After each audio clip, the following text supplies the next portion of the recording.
Hey everybody, happy Friday night. Lazerbolt here. This is the host of Friday Night Flights, and today we are going to be taking off out of Cote d'Azur in Nice, France.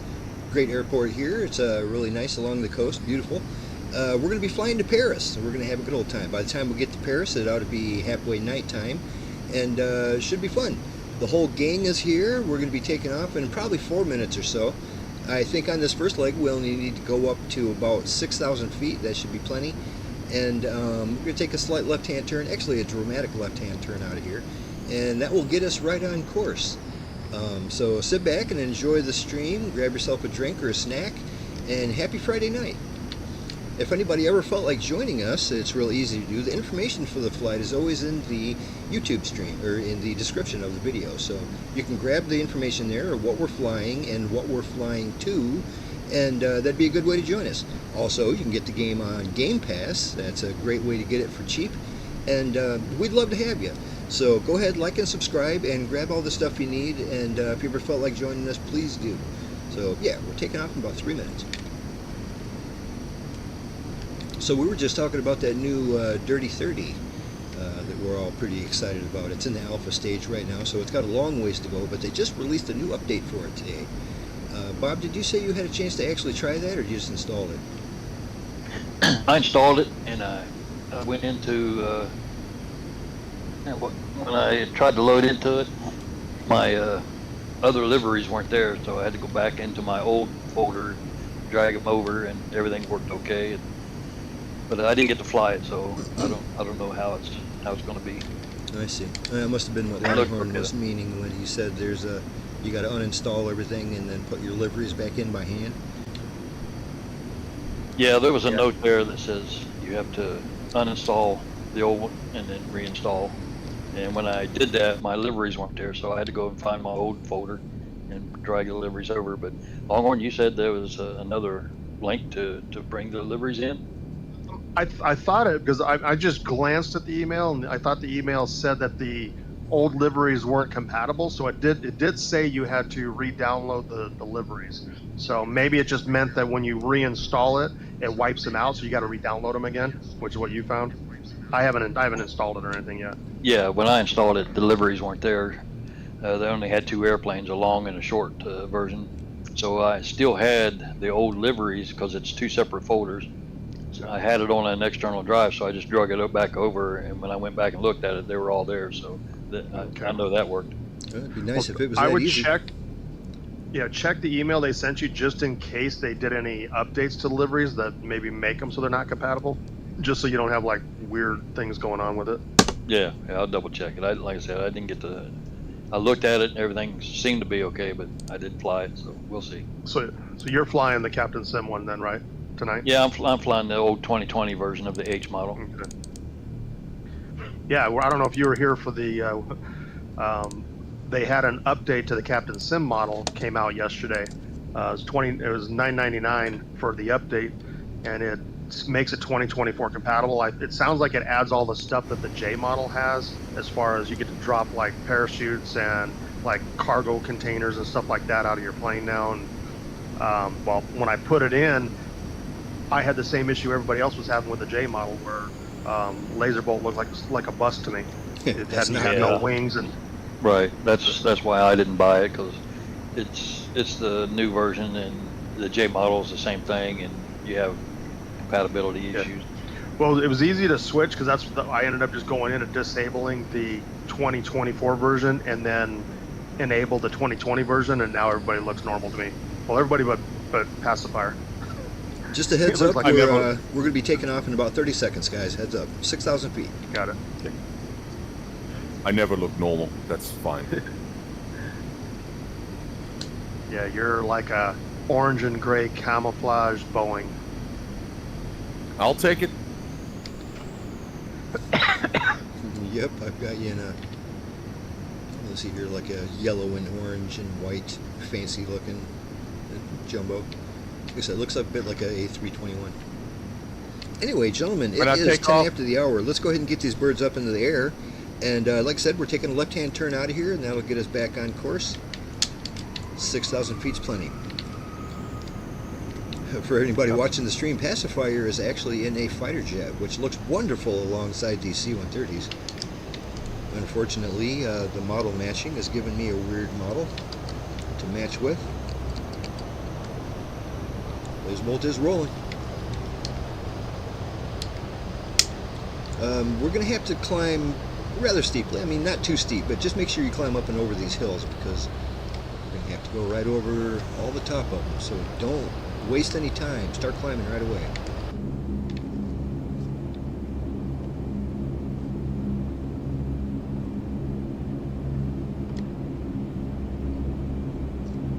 Whoa, that was weird. Like I hit a bump on the runway and... Oh, I hit it again. Oh no. Uh-oh. Yeah, I see you back there flipping around. What's going on? Well, let me get back on the runway and try it again. That looks like that one time you tried landing a couple weeks ago, where all of a sudden it just kind of... You had something wrong with your landing gear, and it looked like you hit a brick wall. He was in the Dirty 30 when he did that, I think. Was that what it? Yeah. It was 2 weeks ago then, yeah. Last week I was in this plane, but last week I was having all kinds of weird control issues with this thing and wanting to like tip over as soon as I got airborne. Yeah, I had that same issue. It was only at one airport, but I did have that same thing. It was weird. I never saw that before. Just when I landed, it didn't want to go back on its wheels. It just wanted to be on the wingtip. It just did it again. That is really weird.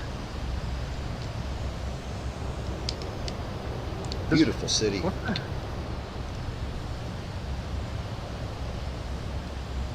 It's like usually all the real expensive houses are on the hilltops, but they're all hilltops around here.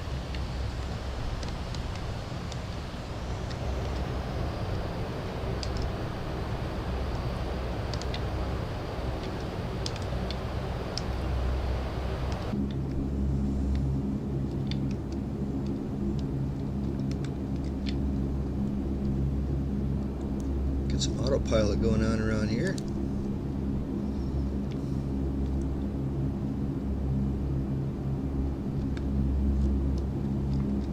Did you guys do a morning start on your timing or weather? No, tonight I figured nighttime in Paris might be a little more elegant, so I went ahead and did my typical. I put the time ahead until it was dark out, and then I backed it up 2 hours. Oh, okay. Yeah, just so when we got those nice night lights going on when we get to Paris, that should be beautiful.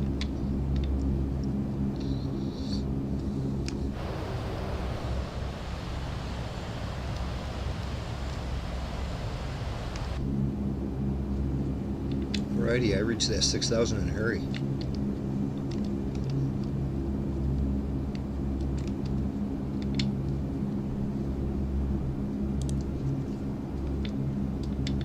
I wonder if I broke my plane by, okay, finally got the stupid thing airborne.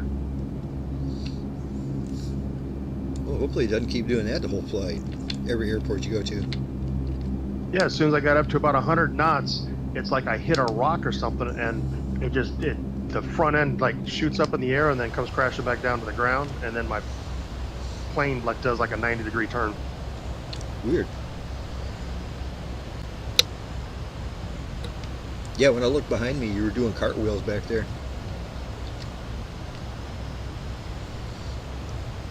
Well, I got it up in the air, so we'll see what happens on the next runway. I wonder if it's screwed up some files and it left some leftover files from the 2024 version. Yeah.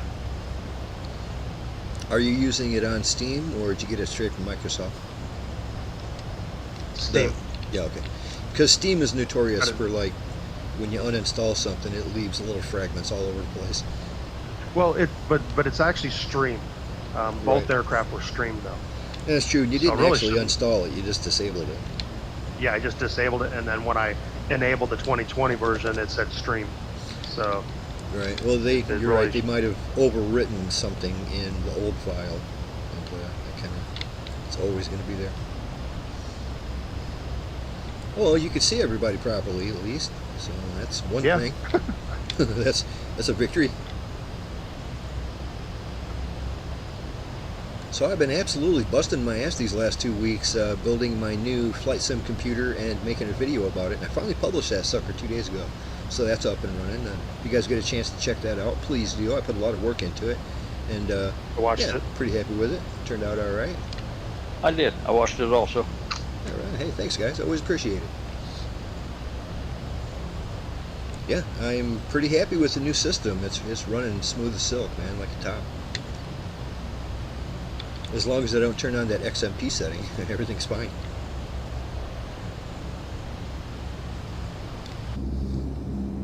I'm going a little bit fast here. Let me slow down a little bit. I'm going to bring her down to 270.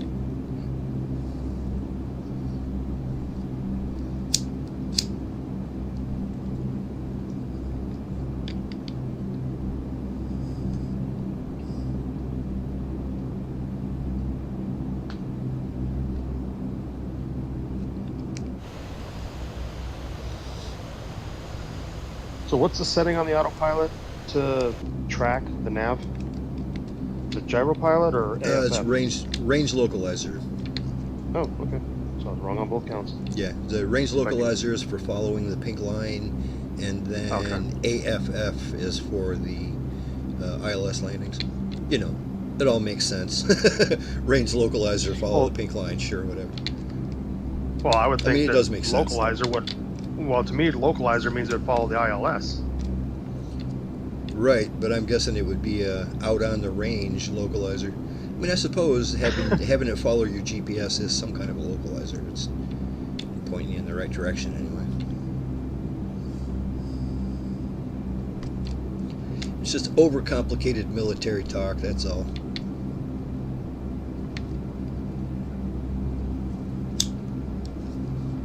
Of course, back when this airplane was made, there probably wasn't such thing as a pink line on your GPS.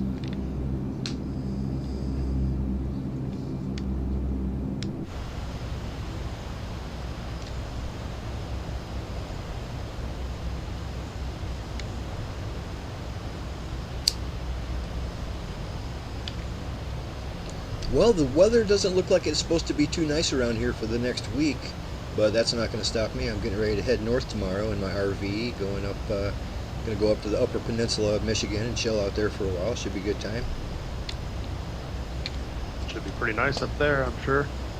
Yeah, it's just, it looks, I mean, you know how it is. The weather for the next week says rain every day, but it has said that for the last couple of days, and it's been beautiful. So I'm not going to wait any longer. I'm just going to go. If it rains, it rains. I don't think it's going to, though. You know, when it says it's going to rain, it might only rain for an hour. You know what I'm saying? Yeah. You gonna say hi to the Fudgies? I am going to say hi to the Fudgies. Man, I'm impressed that you remembered that. That's exactly where the term Fudgies come from. Yes. Yeah, I'm going to be going over the Mackinac Bridge, and that's where the Fudgies are right there. That's where the Fudgies get their fudge. This is weird. On my EFB, you know how it shows you your plane and then a blue circle around it? Mm-hmm. There's another plane inside my blue marker that's tracking my plane, but it's 90 degrees offset. I got the same thing. Yeah. Okay, so it's not just me. Okay. I never noticed that before. Weird stuff. At first, I thought there was someone shadowing me, but it's like, no, they'd be flying sideways if they were. That's a hell of a fishtail going on right there. They are watching you. Keep looking forward. There's nothing to see. Yep. Keep moving. That's some nice flying there, Pacifier. I'm loving that. I wish I saw you as the actual fighter jet you're in, but that still looks pretty cool. You look way more maneuverable than you're supposed to be. What are you flying in? What kind of fighter? 35B. Oh, cool. Man, yeah, man, that would be awesome if we could see it right. You could if you bought it. Yes, I was going to say that. Thank you for doing it for me. Hey, loan me $1. It would be nice if they periodically released just textures for a bunch of the more popular airplanes, just so at least you could see it properly. And that might encourage people to buy it too. Of course, nothing will encourage you to buy it more than not seeing it, right? Right, exactly. pretty cool if the person that bought the aircraft, if it like also put like a little just a texture file in there that it would automatically download to any multiplayer in the vicinity of you, so everybody else would see what you're flying. But like you said, then that would kind of discourage a lot of people from buying it if I could Right. see him flying it. Right. I do And like that idea though. I mean, at least like a low resolution version of it, so it doesn't hit your system Yeah. hard. Just something that's there that you can at least see the basic shape of it. Well, Right. and they might even sell more too then, because like if someone sees the plane and say, hey, that's a pretty cool looking plane, I Right. think I'll buy it. Well, you know, an even easier fix, but apparently it's not that easy because this has been an issue for decades now. But an even easier fix would be to find an airplane that I do have that's at least more Yeah. similar than this jumbo jet. You know, I've got fighter jets in my hangar. I mean, pick one. Well, It would look better than well- this, right? Well, yeah, we all got the was it the F-18 when Yeah. Top Gun Right. came out. Yeah, that would look fine, you know. And if it's doing that poor of a job model matching for something you don't have, give me the ability to bring down a drop-down menu and say, show pacifier in this airplane. Right. Yep. That seems easy enough, you know. Not for the folks in Bordeaux. They're just Guess trying not. to get a stable simulator. Yeah. You know what, though? That name you just said, Bordeaux, that really... that sounds familiar. There was a guy right when I spawned into the airport. There was a guy in a fighter jet that I could actually see him in a fighter jet. So it must have been kind of a. It was either a great model matching or he was in something default. But his name was Bordeaux. Like the end of it, it was like French, like it ended a DOT on the end, Bordeaux, like that. And I thought, hey, I he think might I fly saw with him. us. Yeah, he was at the airport when we took off, and he was Yeah. in an F-18. Okay, yeah, that explains it. That's why I saw him properly. I thought maybe he might fly with us, but he took off about 5 minutes before we did.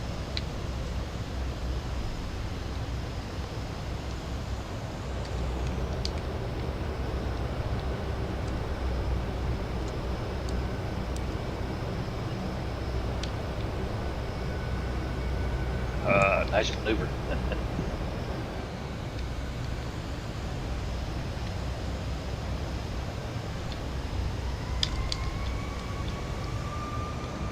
That's funny. It even sounds like a jumbo jet while you're doing that.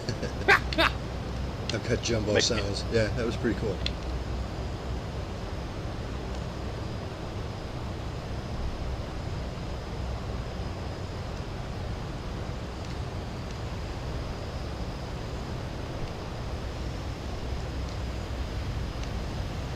Hey, wingnut, looking good there, Bob.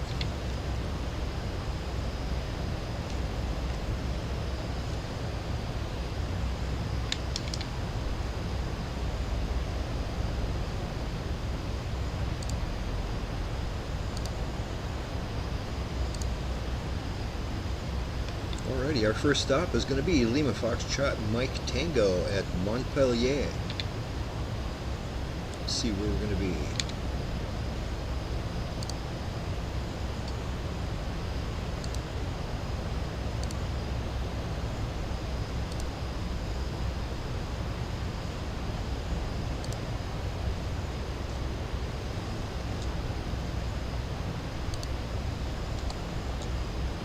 Well, lot it of is charts, recommending.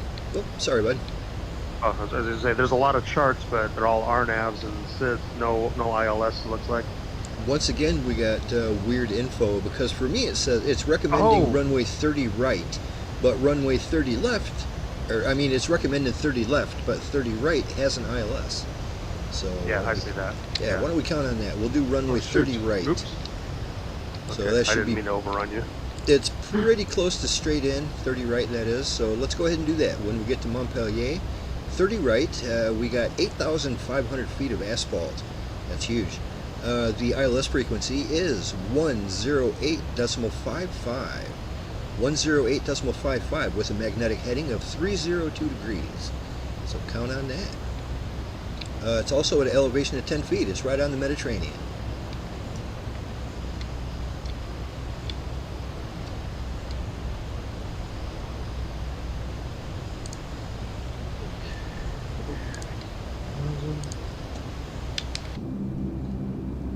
So we're only about 80 miles out as it is. I'm going to go ahead and enter that information into ILS.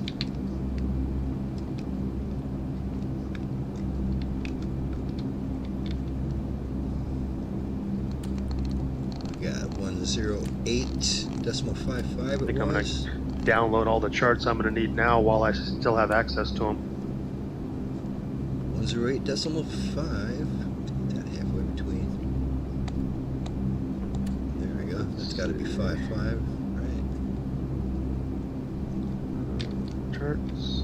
Oh, okay.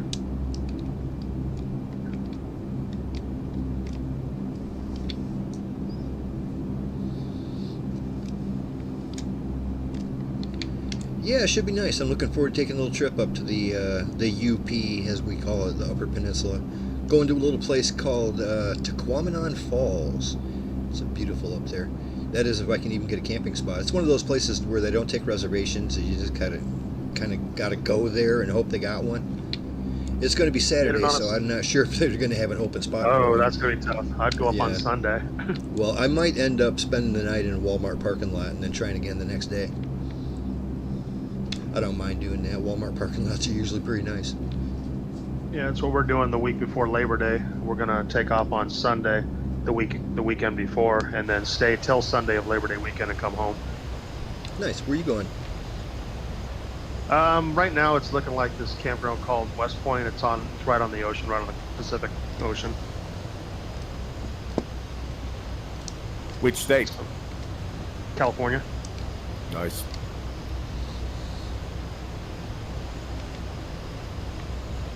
All right, so it's about 2 hours away from me. It's the same thing. They have about 110 sites and there's no reservations, so it's like really don't want to drive 2.5 hours and say, oh, they're full. So it's like, oh, we'll just go up on Sunday because that's when most people leave. Right. Yeah, it's like you said. The only reason I'm thinking it might be full is because I'm going up on a Saturday. So, like I said, I'll probably end up spending the night in a Walmart parking lot. They got one kind of close. I already looked at the map, and yeah. That way I can get up in the morning and go into Walmart and grab a whole bunch of whatever I want to cook, and then I'll be all fine. Well, if the forecast calls for rain, it might scare a lot of people off too. Yeah, you never know. See, rain never stops us from camping. We used to camp all the time with a pop-up. Right. And like I said, when the forecast says it's going to rain tomorrow, that means it's going to rain for a couple hours tomorrow. The rest of the day is going to be nice. Yeah, you're not going to get 24 hours of rain for like 3 days straight usually. Right. I mean, if I look at the forecast, you know what's going to happen. Yeah, it says rain every day. The one thing I want to make sure of is I don't want it to be like rainy and windy when I'm crossing the Mackinac Bridge. It's already a white knuckle. Right, it's already a white knuckle experience as it is. Cars get blown off of that every year. Every year somebody just gets blown right off the bridge and they're dead, you know. So I don't want to take my RV over that thing if it's in the middle of a monsoon.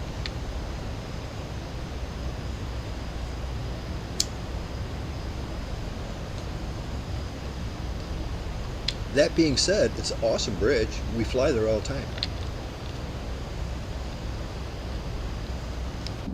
Drove over it once, well, twice actually. Once there and once back. Went up to Whitefish Point. Really something, isn't it? It is. I only drove up there just to see it. Went up there, stayed the night, came home the next day. I don't think I would ever want to do that. I hate bridges. Well, I got to keep reminding myself of all the people who make it over safely. Well, they have escorts at both ends to drive your vehicle across if you're too scared. And now, I don't know if I'd want them. Yeah, well, plus if the weather's too nasty, they shut it down. But well, yeah. Of course, they don't know how nasty it is until somebody gets blown off it. Yeah, I don't think I'd want to drive over that thing like in November, or, you know, like right when them nor'easters go through there.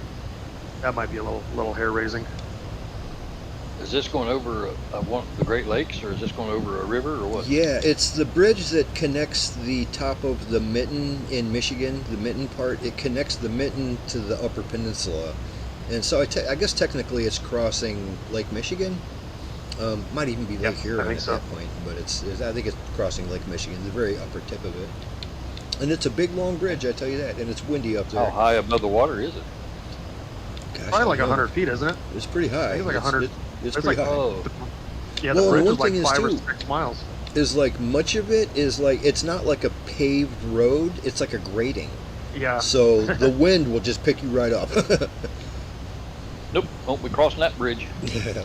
We've flown there before a few times. It's a very impressive bridge. It's very long.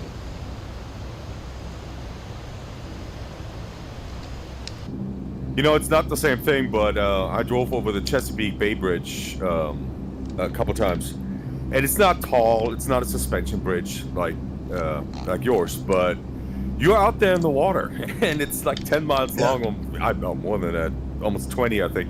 And you're just out there in the water on this little bit of concrete. It's kind of wild. And it's way high up too. Usually bridges are, you know, it's just like, oh my god, it's creepy. No, this one isn't. This one is really low. It's so just you're pillars in the water. You're just like, I don't know, 10, 20 feet above the water. No more than that. Guys, I'm going to jog off to the left here about 10 degrees, and I'm going to begin my descent down to about 3,000, maybe 3,500. We are currently about 50 miles out from that airport. I'm going to try to hit that ILS soon. Hey, I'm picking up a signal and a light. I just picked it up too. Mine just started going beep beep beep beep, but I don't Yeah, think it's that's for it. I think it's for that airport off to our left because there's a lot of it is. There's a lot of AI traffic at that airport off to our left. So I think that's the one we're picking up the beeping for. Oh, okay. That's Yeah, I we're don't like- remember hearing that before or seeing it. Yeah, the LFML, we're like 3 miles out from that airport, and that's a towered airport. Yeah, pacifier, I know what you mean about it'd be creepy going over bridges and stuff like that. Towards the end of the summer last year, I took a trip to Arkansas and had to go over a dam. Just the very top of the dam, there's a road on it, and oh my god, that creeped me out. That freaked me out so bad. I could not wait to get off of that damn thing. You look right over your left shoulder and you're up a mile, you know, and you look over your left shoulder and there's water. And it's just like, oh, it's the weirdest feeling. I hated it. It's unnatural. Yes, and I'm not scared of heights particularly, but it was just like, get me the hell off of this thing now.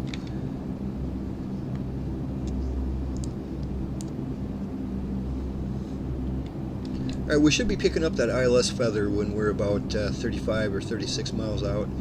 That should be perfect. By that time, we'll be down close enough to pick up that, the glide slope. So hopefully, good luck, this will work out fine. If not, it's a pretty big runway. We'll be able to find it by hand.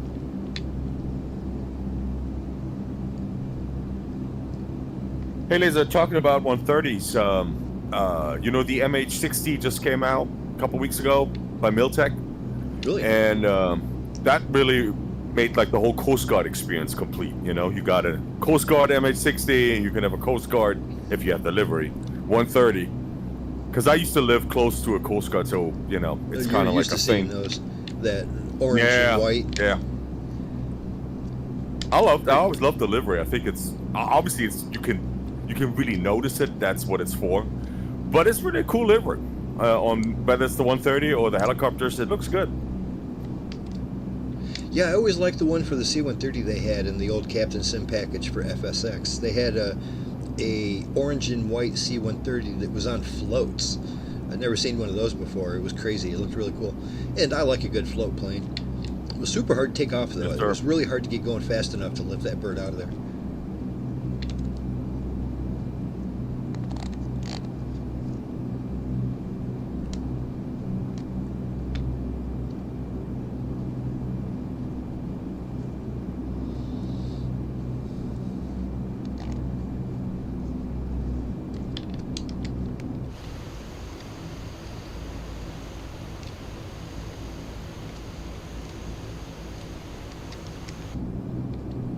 Oh, I burned right past my 3,000 feet, didn't I?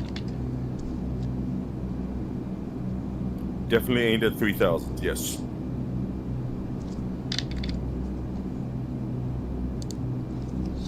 I might even climb just a little bit more. 1,500 feet. That's not where I want to be.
All right, 3,000. Let's try that.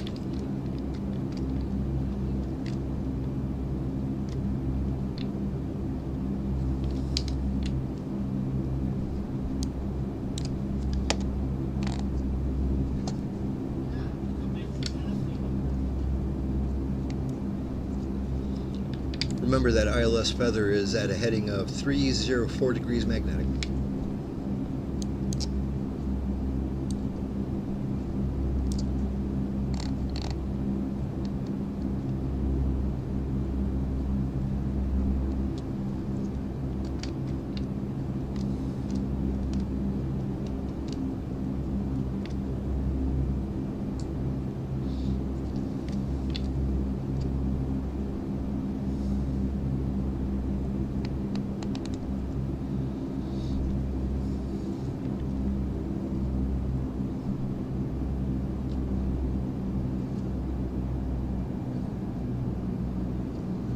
Alrighty, I am in range of the ILS feather. I'm going to slow down just a little bit before I try to engage it.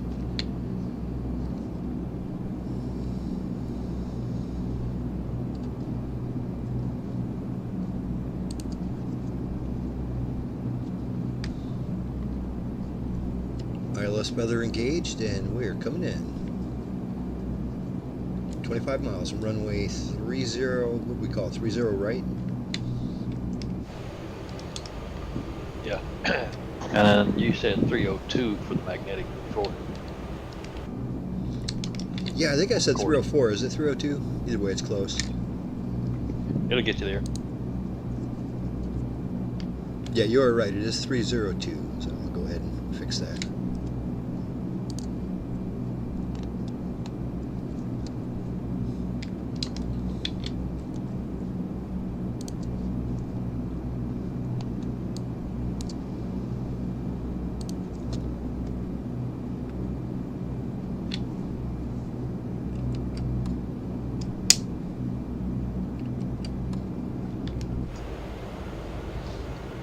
That sunset's looking beautiful already.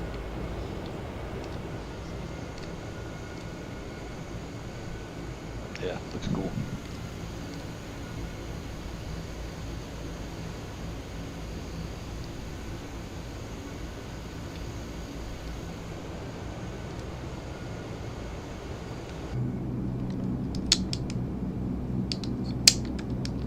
Laser is turning final for 30 left. 30 right, that is. Longhorn, you switch your thing over to AFF. Yeah.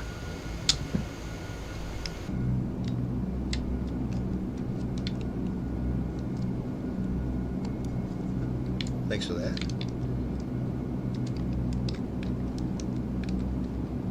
You know, last week I had a hard time locking onto the glide float. That was the reason why I kept forgetting to switch over. I'm a little surprised it did as good as it did when I was still on the range localizer. It got me pretty close. Well, it would turn my plane to the heading correctly, but it would not lock onto the local or the glide slope. It wouldn't bring me down. Yeah, I got my glide slope indicator popping up, so we're looking good. Yeah, mine did too now, so hopefully. It's going to be a minute before that thing drops down. I'm a little bit low.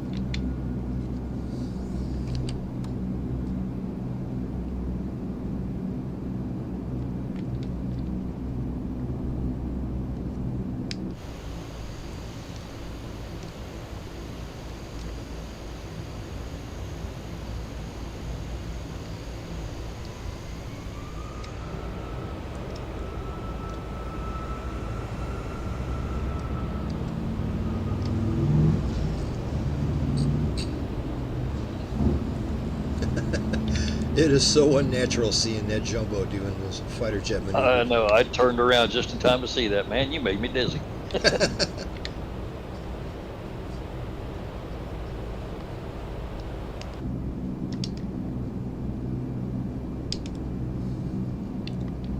16 miles out, runway 30 right.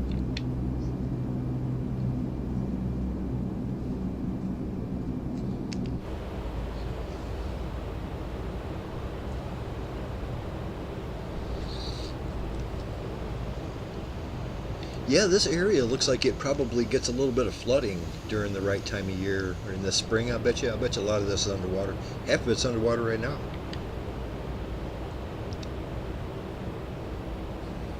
It looks like the Florida Everglades. It kind of does. I noticed the coast of Spain, there's a lot of stuff that looks like this, to where it's like it's right on the edge of flooding. I bet you at certain times of year, these like river basins and stuff like that just get a little out of control until everything drains away.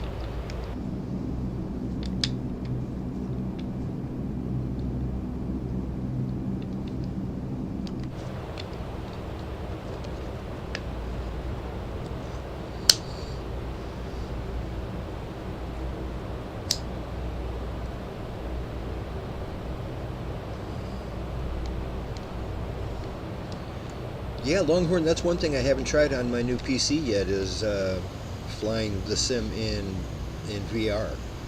I should do that, because that's one of my favorite things to do. Oh, yes. I'm assuming it'll handle it quite well.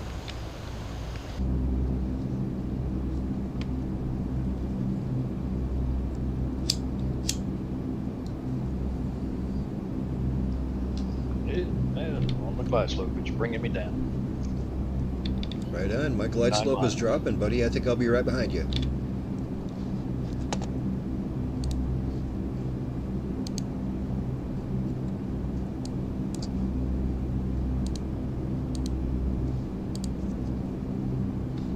Glide slope engaged. Coming in. Going gear down.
I almost want to watch Longhorn land to see if he hits something again, or it hits an invisible wall, or whatever the hell these things are you keep bouncing off of. Like a big boulder in the middle of the runway.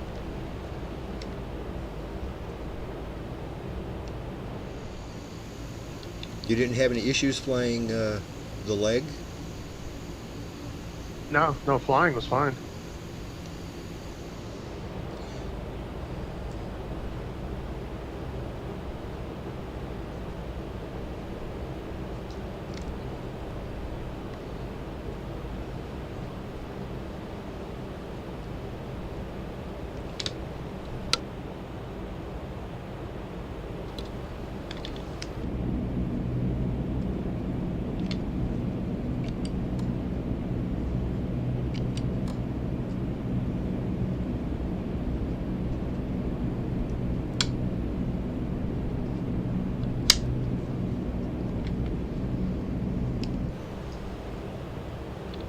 Just beautiful.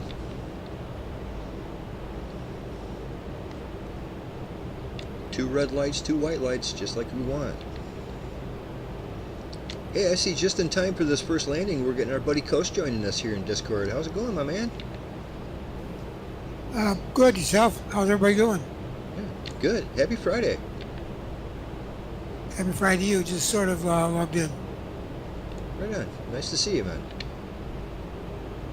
I'm assuming you probably won't be able to join us in the air, but it's good to see your smiling name tag. Yeah. I could always go over and do FSX. Never mind. Yeah, we could all take a time machine, go back and do an FSX flight. I still got it on the machine I'm using as my backup computer. Still has FXX on it. So. Yeah, I've still got all of my backup files and everything, but I don't have the game installed. I'm one of those rare people that actually have the disc version of that game. From what I hear, the physical copy of FSX is actually kind of a collector's item. I Got don't the have disc too. I don't have a drive that I can install it with, but I've got the game. Yeah, this is the only reason I remember the machine. I still haven't got it working, but I'm on my old backup machine from, prehistoric ages, and that's got FXX on it. So it'll run fine, but I just don't find it anymore. Lazerbolt is clear to the right. You're gonna watch Longhorn, aren't you? You know it. I'm gonna get out of the way though. Here he comes. Like I said, it's just like a weird ghost boulder that freaking.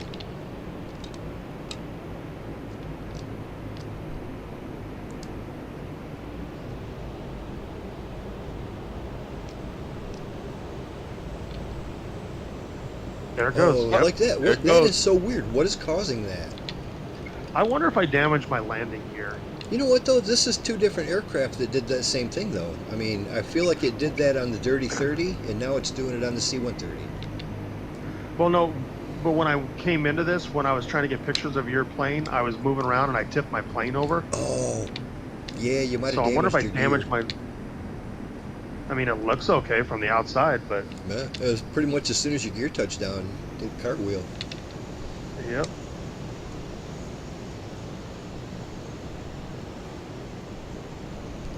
Try belly landing it next time with wheels up. Yeah. It'd We'll get probably be the- smoother than what that landing was. We'll get the fire department out here, and we'll be just fine. Let's see if my landing gear was messed up, then I don't think I'd be able to taxi. Well, you probably wouldn't be able to put them up or down either. That's true. Yeah, they went up and down fine.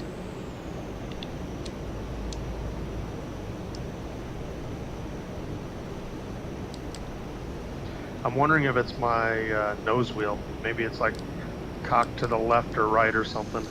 And as soon as the front end comes down, it just shoots me off into space. Right. It's trying to turn you quickly to the left or something. Taxi, That's what okay. it seems like. Gentlemen, we're going to climb back out of here in about 30 seconds or so. 6,000 feet seemed to work pretty good. I think we'll go back up to 6,000.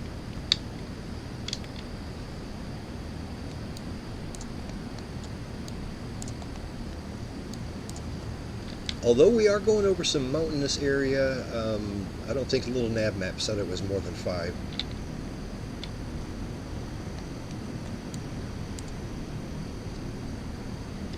Alright, on our way to Bellegarde. Lazerbolt is spooling up. We're rolling.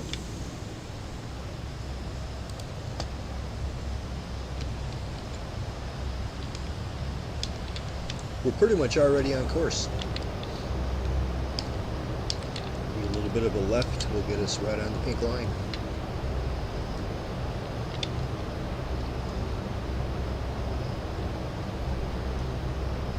Adieu, Montpellier.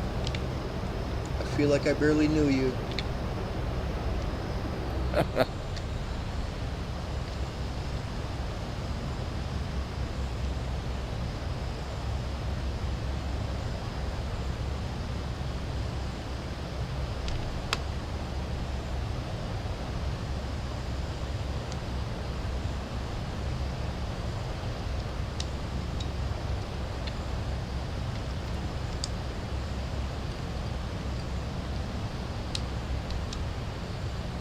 Giving you trouble, Leon? Longhorn?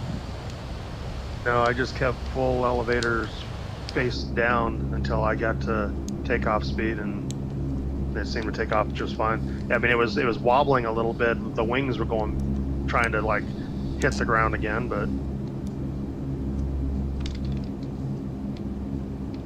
I was able to get off a lot easier this time than I did at the last airport.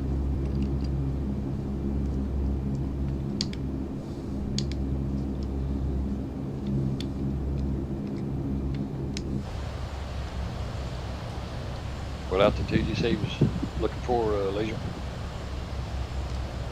Altitude 6,000. Okay. Like I said, I'm pretty sure Little Nav Map said we don't need to go higher than 5,000, but we're going to be right at the edge.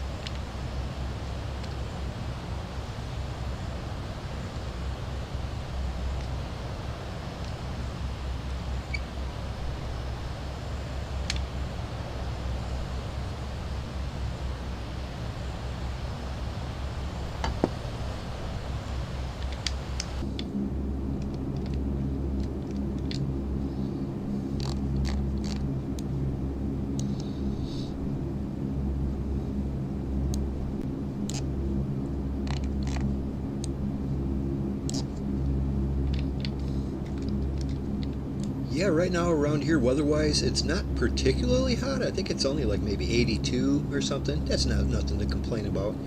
But a little more humid these last couple days.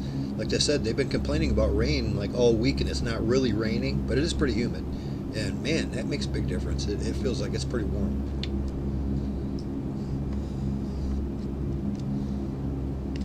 Of course, Bob's probably got 102 degrees going on there, so he didn't want to hear about it. I wasn't going to say anything, but we had 92 today. 92 was kind of cool for us. I'm at 81 right now, 82. Lazerbolt's holding 6,200. Some change.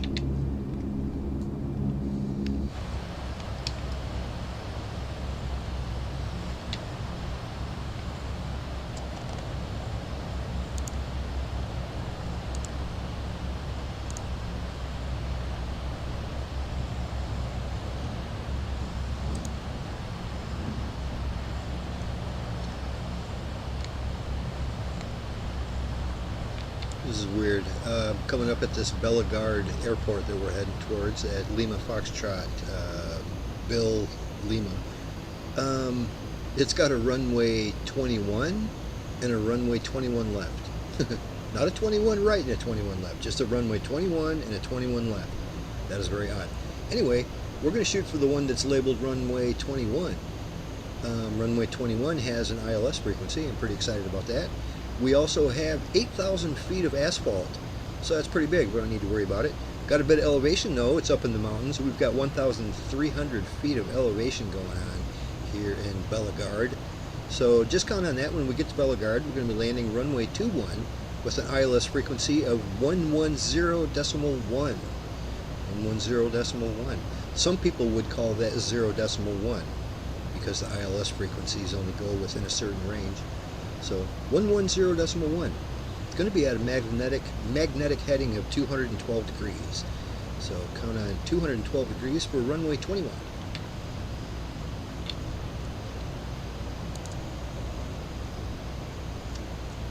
You know what? Double check that.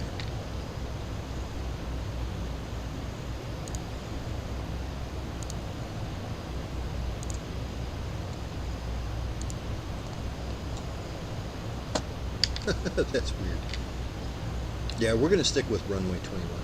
It's not very straight in, but we can make our way around. It's weird. Runway 3 right, that it's the recommended runway, it's a grass strip. We're not doing that. We're going to ignore that recommendation.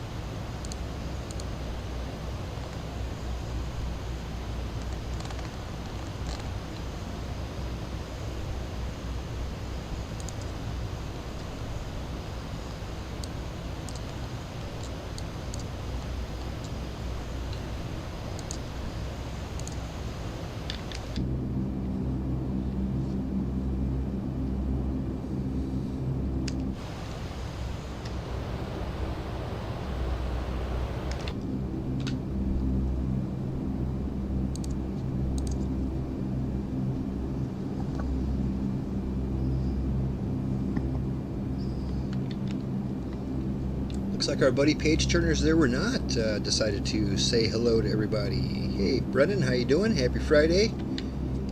We're having a good old time tonight flying around France. We're going to end up in Paris, and that will be just beautiful. We've got the sun going down, and it should be, we should see the beautiful lights of Paris. It'll be great.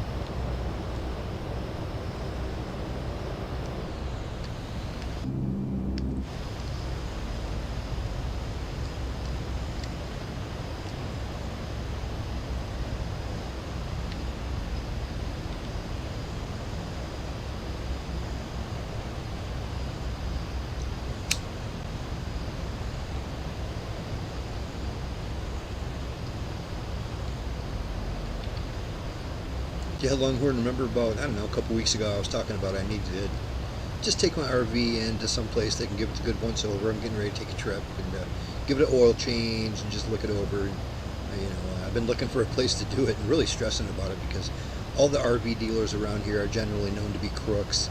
You don't want to take your stuff there. I've heard that from everybody that I asked. And what I did is I just pulled it in just today. I pulled it into just a place on the avenue that does oil changes. I just pulled it in and asked him if they could do it. He's like, yeah, pull it in right now. We'll take care of you right now. I was like, oh, really? Just like that? Oh. Okay.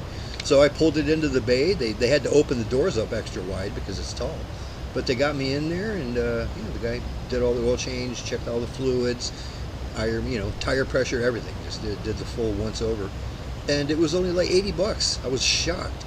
I was like, you kidding me? $80 for the whole damn shebang. They filled all my fluids. They checked my freaking. They even checked my wiper fluid. And I was like, good Lord, I'll be back here next time. Yeah, definitely keep them in mind. How close are you to a Bish's? How close to a what Bish's now? RV. Bish's RV. I know they're in Indiana. I think they're on the northern border of Indiana and Michigan. I don't think I'm too close. That might be the closest one. I've never even heard that name before. Okay, yeah, they are like totally reputable. I mean, there's several of them around the country, and it's to the point where if my wife and I buy a new one, we're going to drive up to Oregon to go That's buy really one good. from them. It's even worth it. So yeah, that's good news to hear. I Yeah. like hearing success stories. Yeah, they're right on the border of I think Indiana and Michigan. So I didn't know how far you were from the border. Right. Yeah, they sound like a chain. I'm not sure if we It have is, those but they have around like here. There might be one in four or Michigan. five, maybe 6. So they got a few of them around the country, but they're all like East Coast, and other than the one out in Oregon. But I think their main headquarters is in Indiana, the one in Indiana. Geez, Bob, if you had a rope ladder, you could just kind of climb down onto my airplane. I was just looking for a place to empty my honey bucket. We're pretty close there, aren't we? Yeah, we are very close. That looks nice. Come down here and get a cup of this coffee. Oh boy, I'll be right there.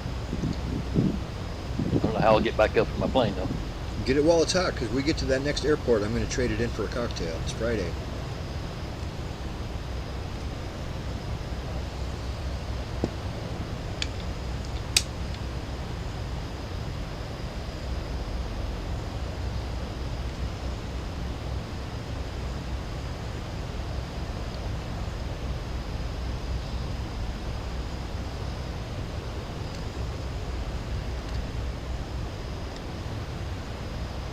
It's actually a pretty nice shot. I like that.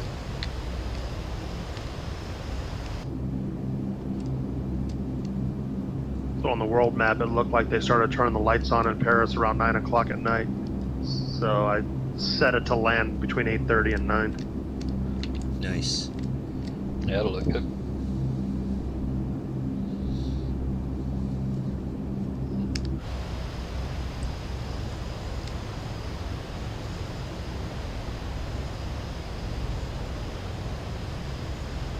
Wish they were allowed to model the Eiffel Tower in the real lights for night.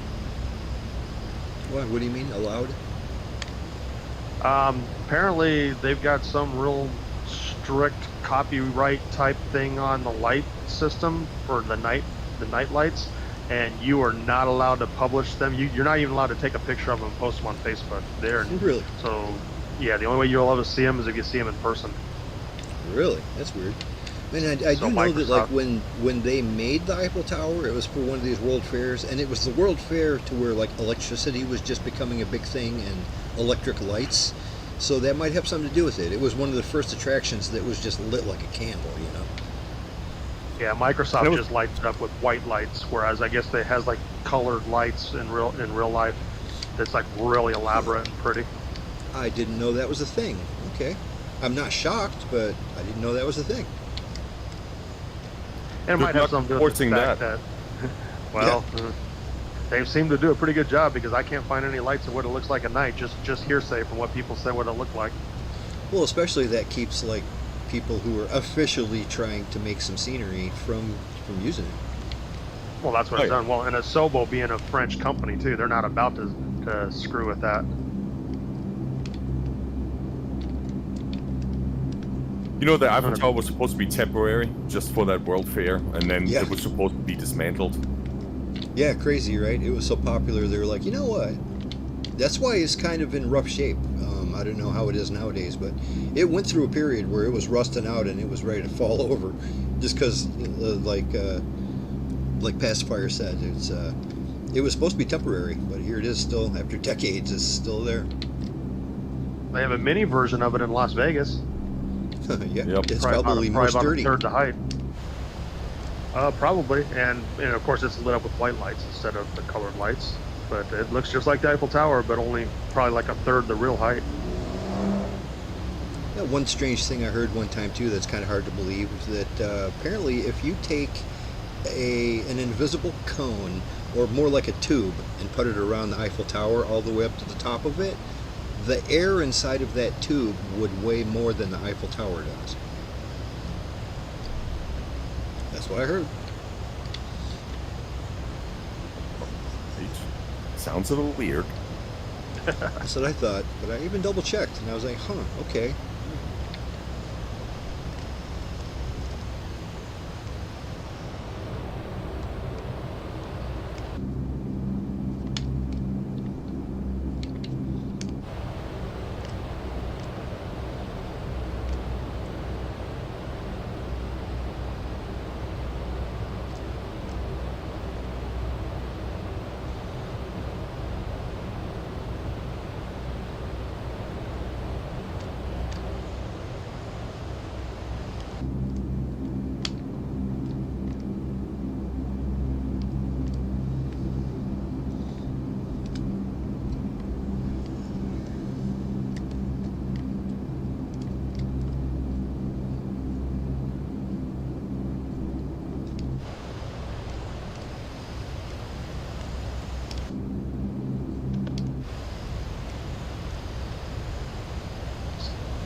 Yeah, I gotta say, I am actually looking forward to downloading that new Dirty 30 and checking it out.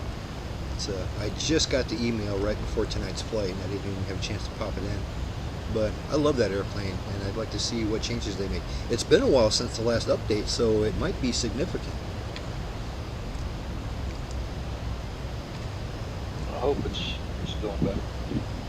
I saw that the DCS is making a C-130 J Hercules, Super Hercules, just like Really? the one the Blackbird's got. Wow, God, well, I wonder what took them so long. DCS been around forever. It's not out yet. It's in the making, but they should have it before the end of the year. Seems like for And I've seen DCS, some video on it. seems like for DCS they would make one of those AC 130s with the gunship version. Well, they're making the C-130J, and they're also going to make an MC-130 with aerial refueling capabilities. Oh, okay, right. And if you buy the one, you can get both. That gunship version in real life, that is absolutely formidable, man. You do not want to hear that thing coming. Actually, you wouldn't even hear it first. You'd be done. Used to work with some of them when I was at Herbert Field, the AC-130. It's like a dragon spitting fire, man. Just shooting it out. It shoots so fast and such high caliber that it actually turns the airplane while they're doing it.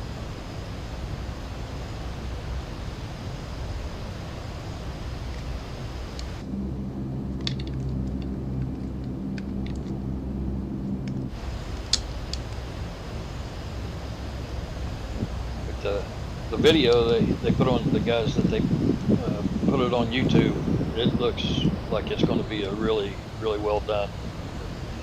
If you ever want to check it out. Yeah, I've never been that big into DCS, but I'm not it. either. I get I'm it. not a, I'm not the combat flight sim type really, Right. But I can but this one appreciate is it. more for mission oriented. Yeah. It's not for a shoot. I can appreciate what they're doing there, and the people that like DCS really like it, so that's cool. I remember a couple years ago when they released, I think they released a Huey and a Chinook, and they were wonderful. Absolutely, I was jealous that I couldn't fly it in the flight sim because they were just great models, man. Now you can, just not Yeah. the same, but that you do have a decent Huey and a decent Chinook. Yeah, it's about time. Those are I've been seeing iconic videos on aircraft. that.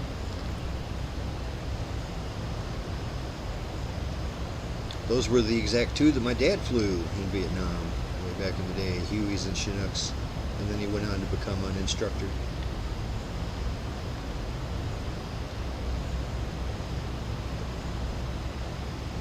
I have the Miltech Chinook. It's done pretty well too. Yeah, it's a great bird. I love that. I don't know. It's a whirly bird, if you want to call it that. Double whirly bird. I'm not, helicopters are not my favorite, but I've flown it a few times, and it's. I mean, I had to. I bought it, so I couldn't justify not flying it. But it was done well. Yeah, when it comes to helicopters, I like them too, just because I was exposed to them as a kid so much. I mean, like I said, the son of an Army helicopter pilot, I saw helicopters every day. You know, I didn't realize how much I would miss him when he retired after 20 years. You know, and then I'm back in civilian life, and I haven't seen a helicopter since. You know, it's like, good Lord, I just got spoiled by the fact that, you know, every day on the way to school, I'd see 10 helicopters. You know.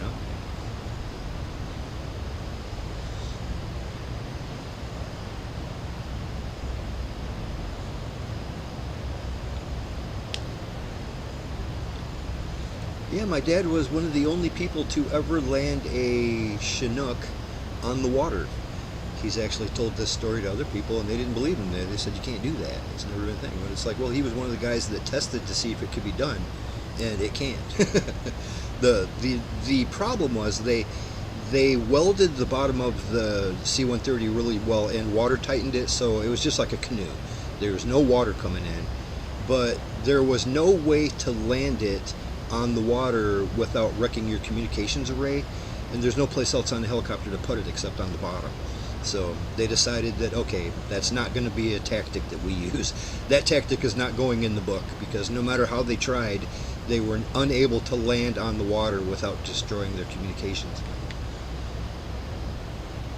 So now the official word is, can't be done, but actually it can be done. My dad did it. I could see where that might come in handy in an emergency if your helicopter is going down and all you got below you is water. Yeah, I mean, it really is. It's shaped like a canoe. I mean, if you make it watertight, it'll float.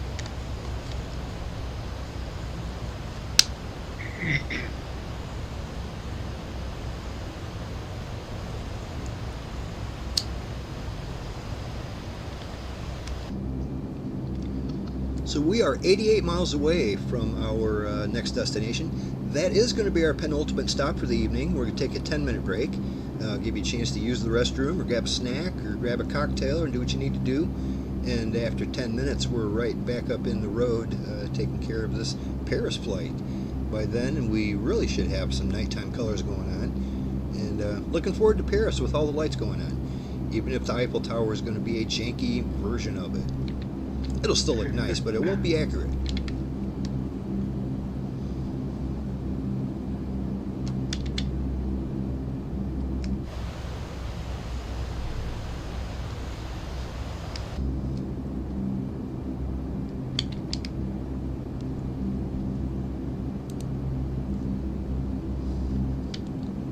Yeah, let me do my ILS right now. I forgot all about that. We got a 110.1 for the feather and set it to 212 magnetic.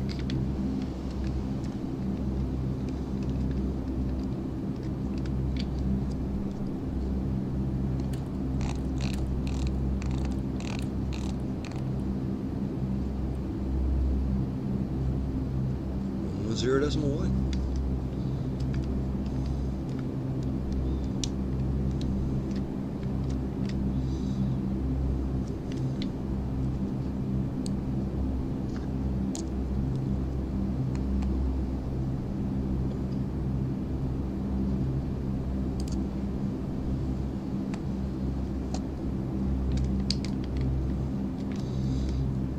Radio being. You know how you got two name tags attached to your airframe?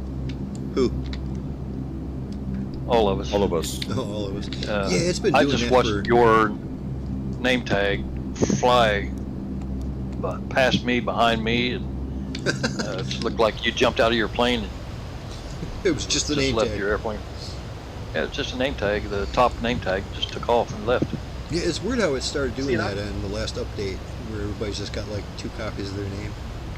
I wonder if See, it I'm is not related seeing to that the now. to the character inside the cockpit. You know what I mean? Maybe he's got his name tag, and then the airplane's got a name tag. I think that's what it is, but I don't see that now. I see everybody with just one name tag. Same here.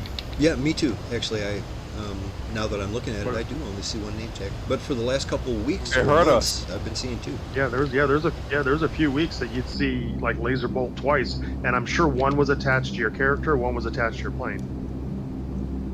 Yeah, actually, Longhorn has two for me. Wingnut, Laserbolt one, but Longhorn two. Ah, now it flipped. Now it's just one. I It think heard it's you talking distance. about it. I It turned hurt- it off. yeah. We are flying over France, man. They're listening to us. That's sober. Well, where's their house? I got something to say to them. Ooh, that don't sound like it's going to be a nice thing to say. Whatever the tone there was. Well, come on, what are we, like 8 months into it now? I know. forgot Yep. what- I was. When are they going to do the update? The next 3? I thought that was supposed to be at the beginning of August. No, now they're saying possibly September, and I'm okay with it. I mean, I'm actually Yeah, me too. enjoying too now. This is actually flying really good for me. There's some bugs and stuff, but I don't want them to release 3 if it causes issues. So they Yeah. want to get this one right, supposedly, and then because this is going to be their main bug fix thing, Yeah, and then their exactly. next update 4 is supposed to focus on adding new features. Right. They Okay. said this is the last update to where they want to be bug fix updates. This is the last bug fix. They want to fix everything.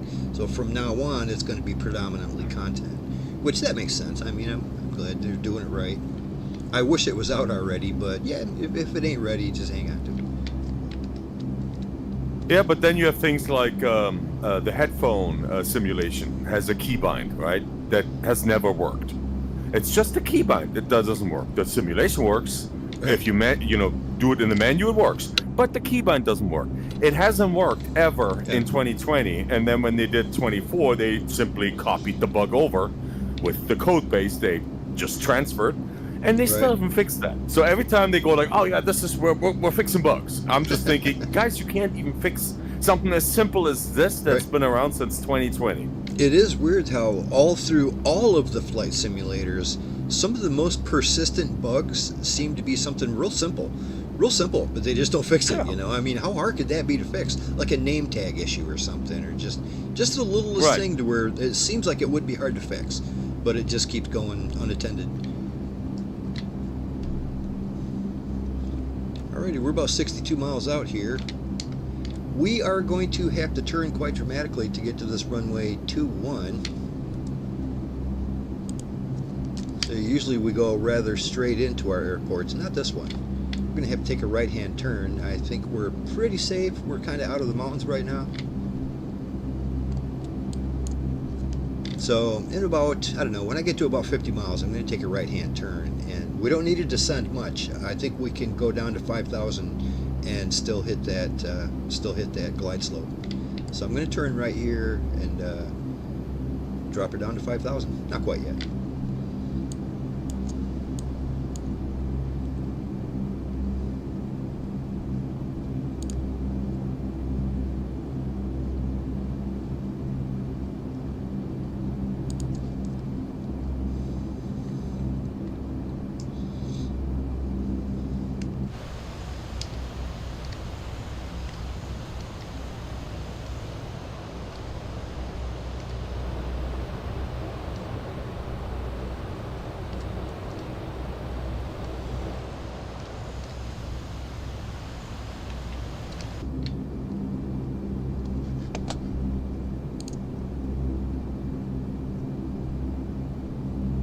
So I just dumped something into the group freight lobby on Ozobo. It's in Bordeaux. Yeah. Oh, that's where the company is out of? Okay, cool. Oh, right on. Yeah, we were certainly at one point or another close to that.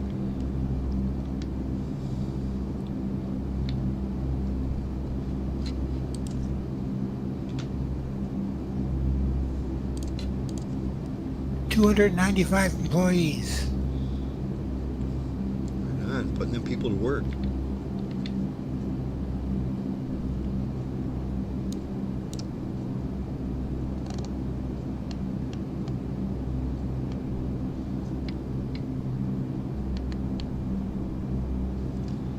Laser's turning right to 330.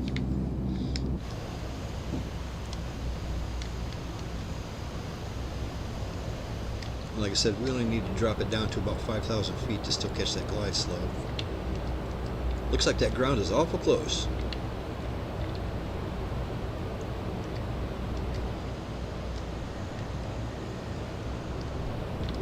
No. The elevation of the airport's 1,300 feet. That is such a stealth fighter that it doesn't look like a fighter. That's how That's stealth good is. camouflage.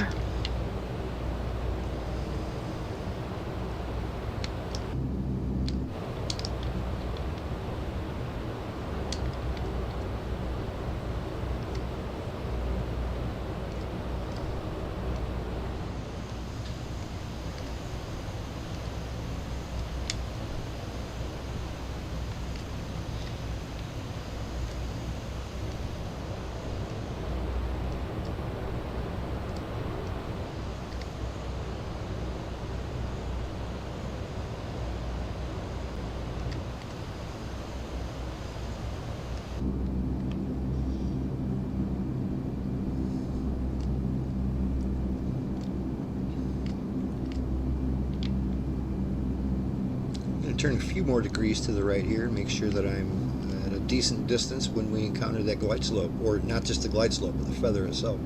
We're only 40 out.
Careful over there to the right, you guys are going over pretty much the tallest part of any kind of mountains around here. It's hard to call this a mountain, it looks pretty flat, but we are at a decent elevation. It sure do look close. I know, the ground is right there. We're at 6,000 feet and the ground is right there. This is like driving to Colorado. I remember when I was a kid, you know, we're on our way to Colorado and just driving and driving and driving, and you don't notice anything. And all of a sudden it's like, geez, I think we're having car problems. What's going on? And it was such a gradual slope that we didn't even realize we're already at a couple thousand feet. You know?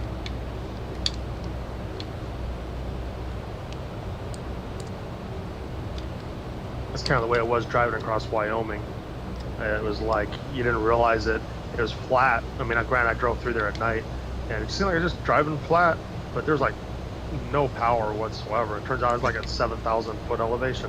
Yeah, you were on a slope that whole time.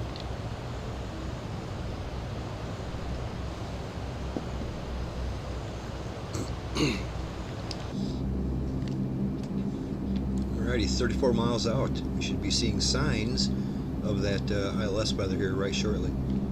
I really do wish that the C-130, I don't know if the C-130H, the new version of it, or the J, I don't think the J does it either, but I wish that it gave you the audible warning when your radio is picking up that ILS frequency. You know, it's supposed to broadcast like a Morse code kind of thing, and it doesn't broadcast it. Yeah, that's so handy just to know that you're within range, you know. Well, I was hearing something that me and Longhorn was talking about. I was hearing that Morse code. I was wondering what that was all about. That wasn't for the airport that we were approaching. It was a different airport, but still, it gave you a signal. Yeah, and I'd never heard that before. It had a light flashing. That's weird that it wasn't even the one that we had dialed in. That's weird. No, it wasn't. No. Yeah, we were like 3 miles out from, and it was a big airport because I saw a couple of AI aircraft that was at that airport, and it was blue on the EFB, so it was a towered airport. But yeah, the little yellow light was blinking, and it was doing the Morse code. Yeah, when you said that, I thought, huh, that's a new one. That's exactly what I've been hoping for. But it doesn't help much if it didn't ain't have the it? airport that you're going to.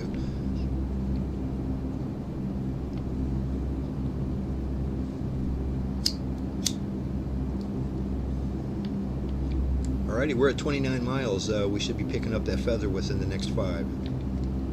Or at least some kind of a sign of it.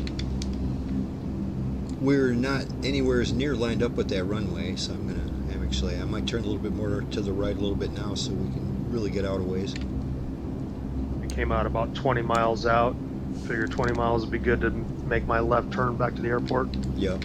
Yeah, that glide slope indicator will pop up at 20 miles for sure. It's always a good sign.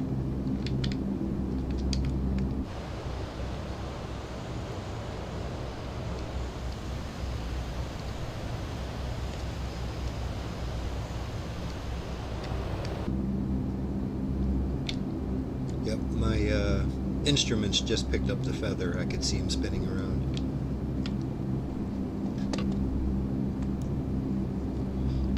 Yeah, I've gotten into the habit that as soon as I see that we're within range of the localizer, I go ahead and switch my main selector switch over to ILS. And then that way I can put in my course heading and not do it at the last second, you know what I mean? Right now I'm still on the flight director following the heading book.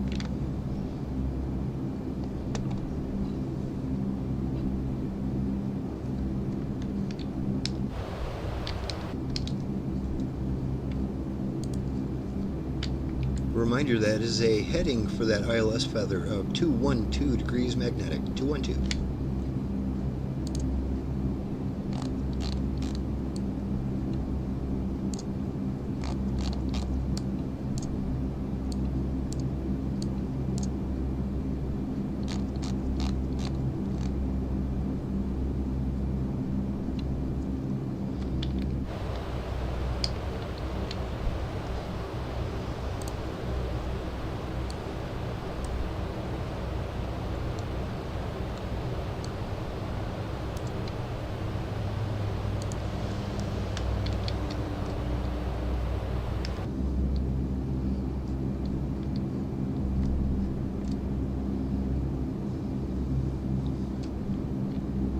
Bring her down just a little bit too. Like I said, 5,000 should do it.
Holding 5K.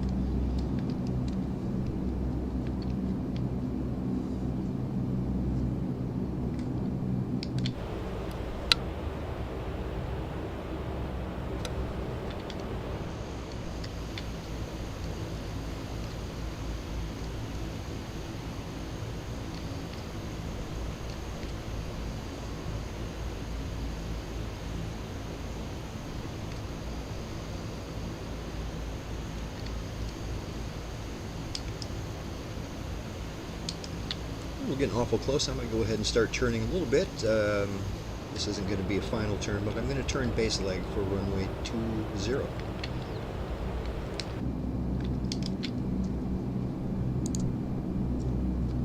Actually, runway 21. I should write this stuff down. I got a pad of paper and a pen right here in front of me. Runway 21, turning base.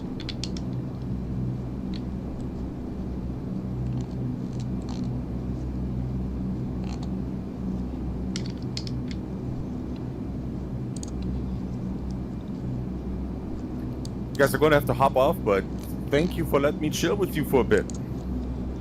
Pacifier, it's always a pleasure, man. It's been too long since we've seen you. Yeah, please join us again sometime. It's always a good time. Absolutely. And you all say hi to old Paris for me, okay? Oh, absolutely. We'll make sure we'll, I don't know, we'll drink some wine for you. Just don't take a picture of the Eiffel Tower, because you're not allowed to. I won't post it if I do. I'll see you guys. Bye. All right, take care, All right, buddy. have a Take good care, guys. weekend. Talk to you later.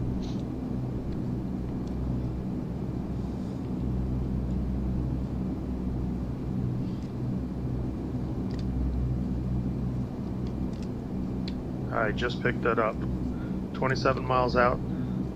Yep, picked up nice and solid for me. I'm about 25 out right now because I've been going right alongside of it. But I'm soon to turn final, and that'll be great.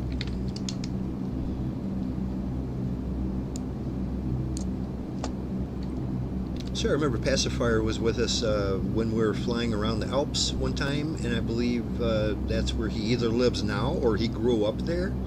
And he gave us a really nice tour of the area. It was nice when we were flying around an area where somebody was familiar with it and pointing out all the cool stuff. I just remembered that as he was logging off. I wish I would have said something when he was here because I appreciated that. That was fun.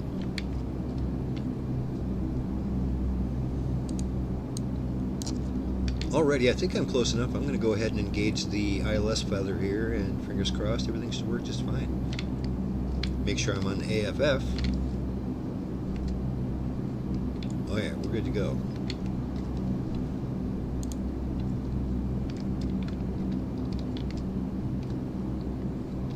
ILS fully engaged, just waiting on that glide slope feather.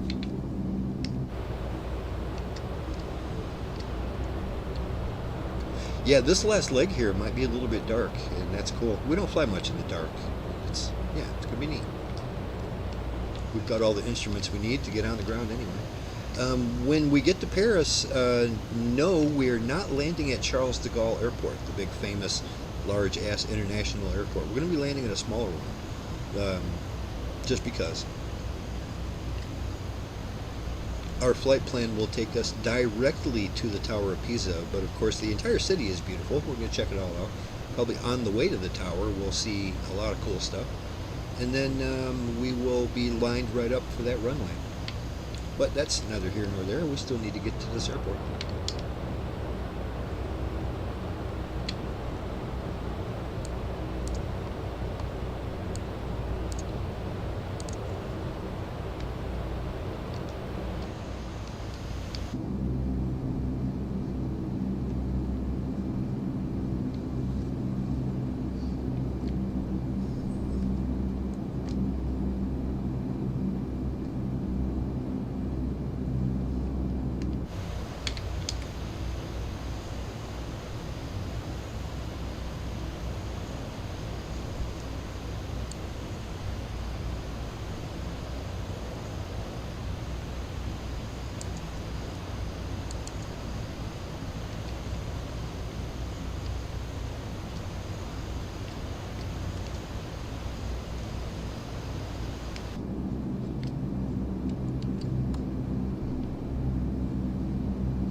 See the glide slope indicator just popped on mine.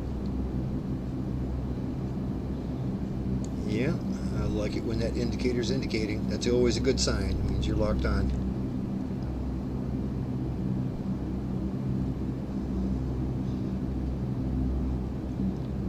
Alrighty, Lazerbolt is turning final, runway 21.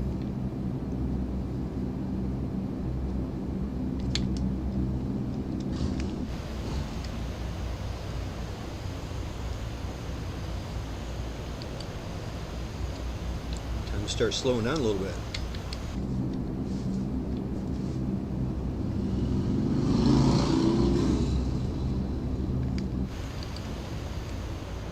Making a turn behind you. Looking good.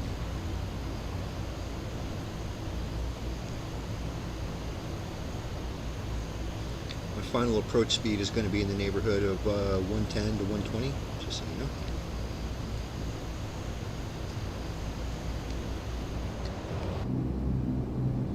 getting ready to latch onto that glide slope, and we're going to be coming in. And we're coming in.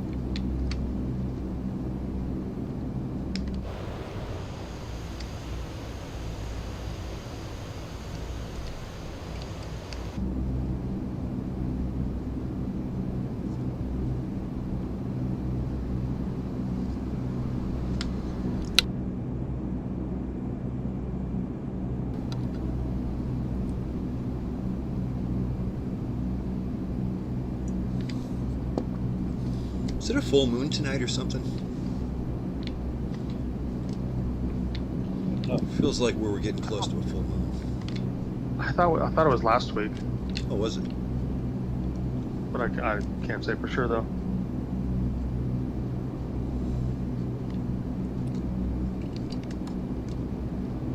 I don't know. There's always been two line of thoughts for that. You know, people either believe it or they don't. That people act weird on a full moon. But I bartended for 20 years. I tended bar for 20 years, and I have seen it. I have seen. I don't know why people are acting crazy. Maybe it's a placebo, but people are kooky on a full moon. It's almost weird that people seem kookier the night before a full moon, where that's where people are just angry and on edge the night before a full moon. It's happened year after year for 20 years. It's like, oh, here we go.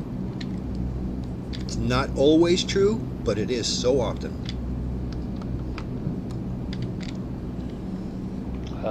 I've noticed people acting weird and crazy for quite a few years without a full moon. All of a sudden. Yeah, as long as we've got a moon, they'll act weird and crazy.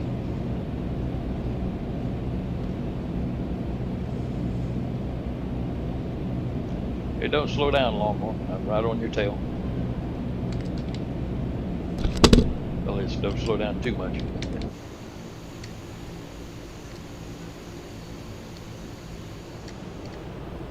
Trying to get down to 120.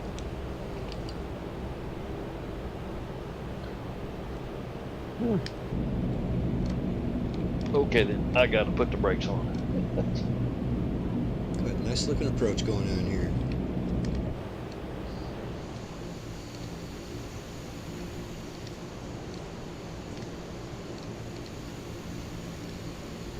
Yeah, I need to get slowed down as much as I can the way this stupid thing behaves when it hits the runway, or misbehaves. Yeah, you want to be going zero pretty much. You want to stall right before you hit the runway so it minimizes your cartwheel. I think I'm gonna do an out of cockpit experience right now and see what my wheels look like. Lazerbolt on a 2 mile final, runway 21.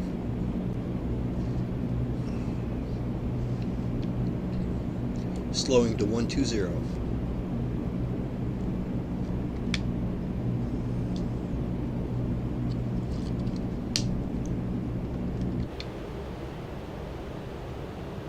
Well, all my wheels are pointed forward. I don't Good know. luck.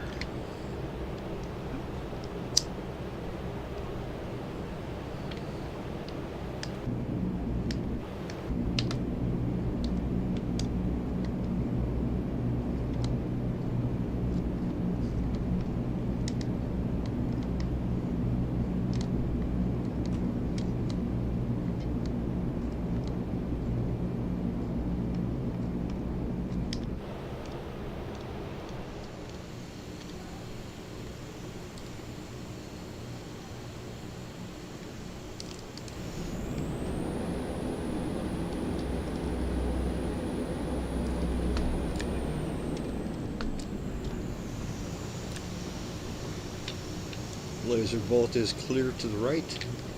Make that to the left.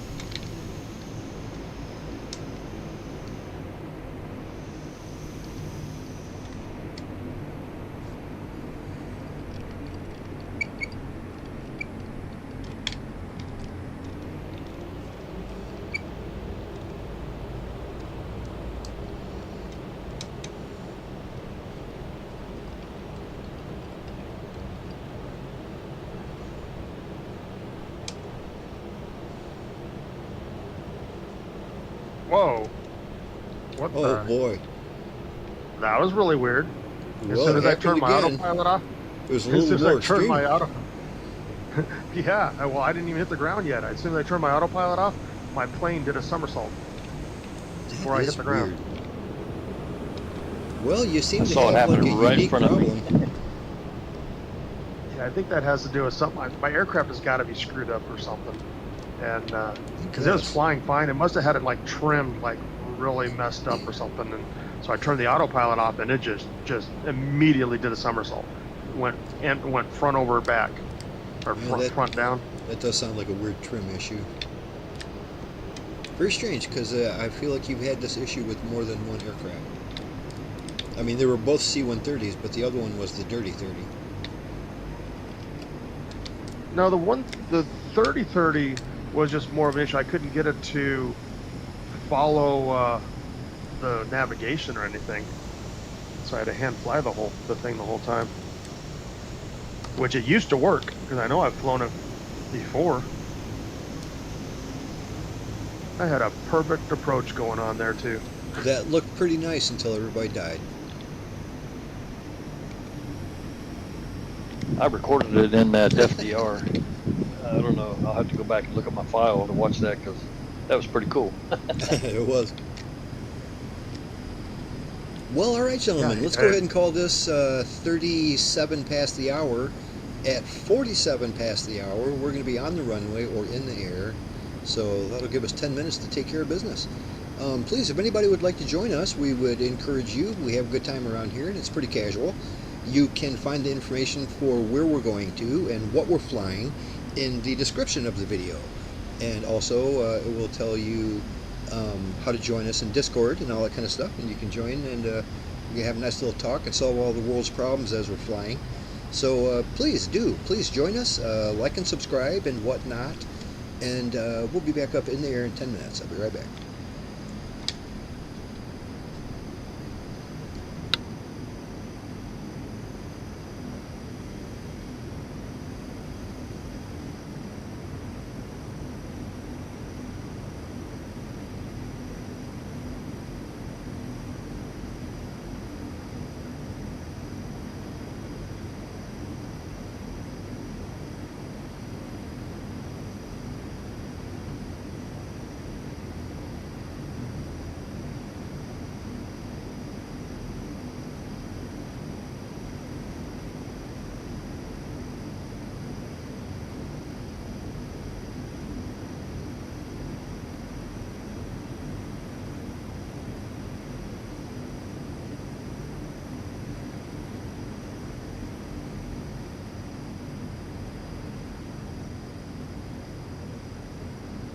What happened to you, Wingnut?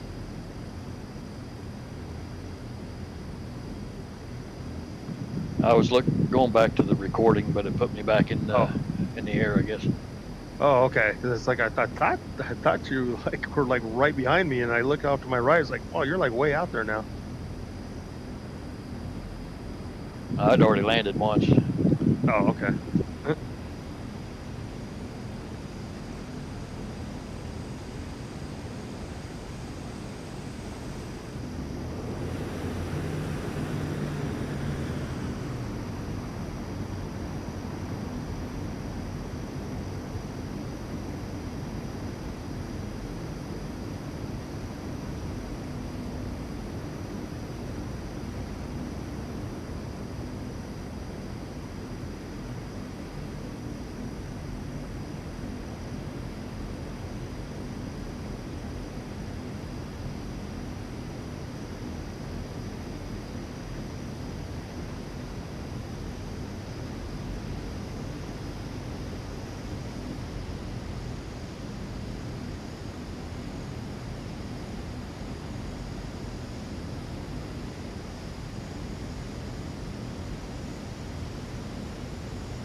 Sorry, Longhorn, I was in the other room. I heard you say something. Did you say you got it figured out with your wheels there?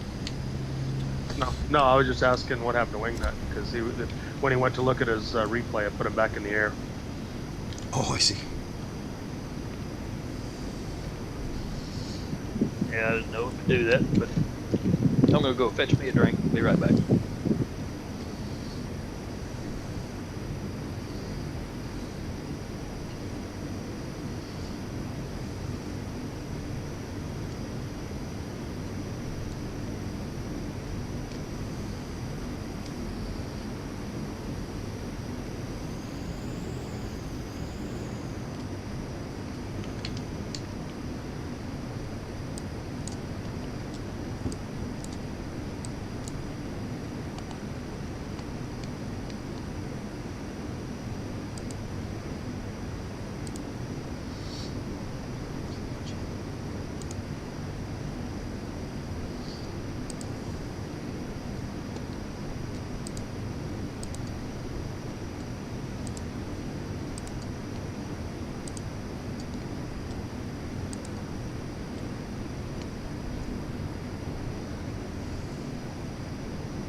I'm back.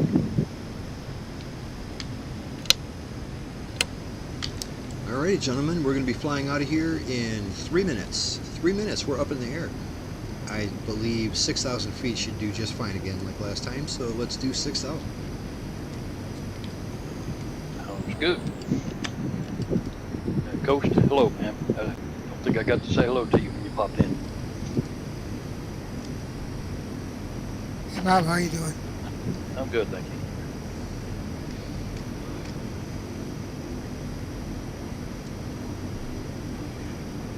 So how'd your birthday go, Coast? Did you make your wishes come true? I'm still here, you know, good. He's still here. Mission accomplished.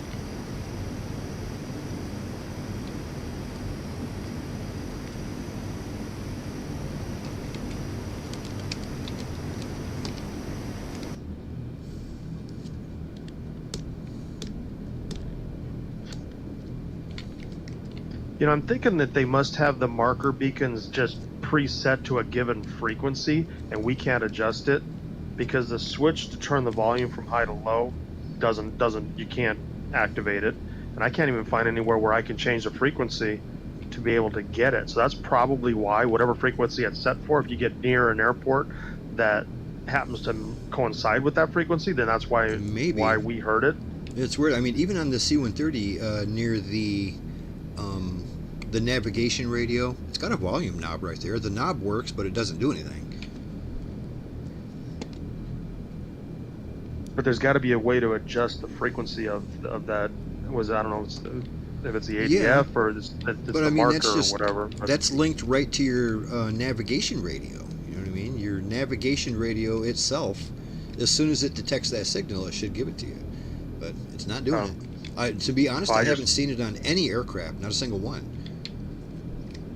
Yeah, actually, there's a lot of the smaller planes that I fly, it works fine on. But I just attributed that radio volume to the communications radio. No, no, it's right there next to the nav radio. I think the communications radio has a separate knob. Yeah, the communications radio is not even in the same place. Well, it's next to it.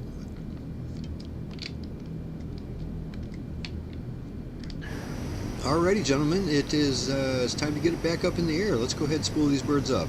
Lazerbolt is rolling.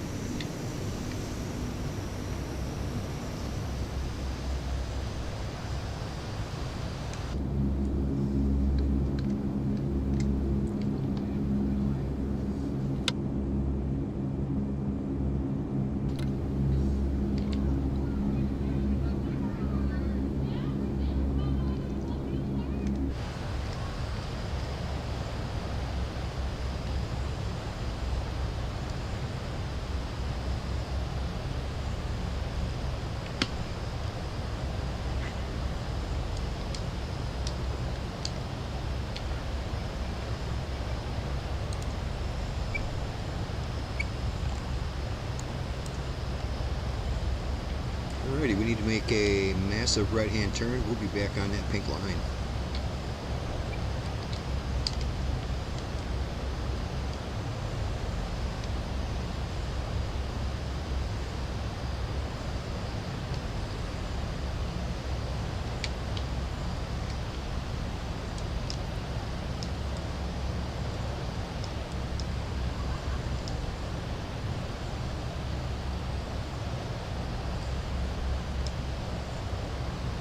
Airplane not cooperating again.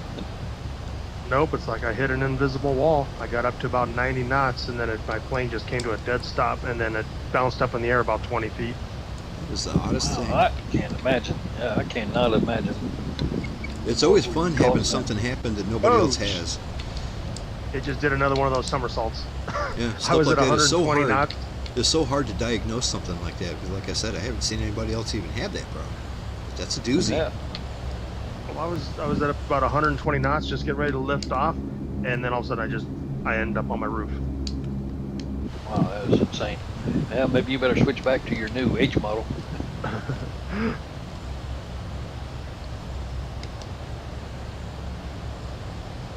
We'll try it again.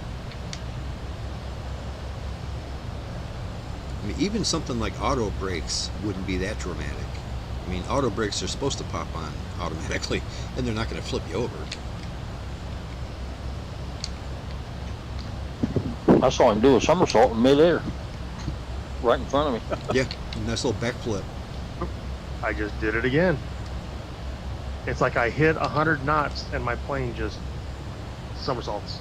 I'm gonna step outside the airplane and see what that looks like. That's not a good way to have your plane doing flips and somersaults. You're supposed to do that.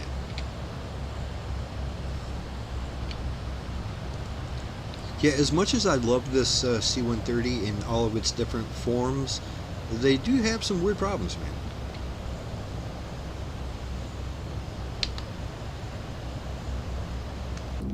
Okay, that was weird. When I instead of being in the cockpit, I went out and the plane behaved normal. That is weird. Maybe you're dragging your feet like a Flintstones airplane. Okay, I'm already up past 8,000, so I better level out.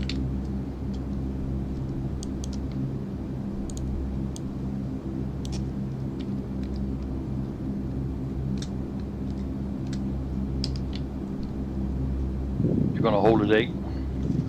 Roger, holding 8,000. Just over 8,000 actually by the time I realized it.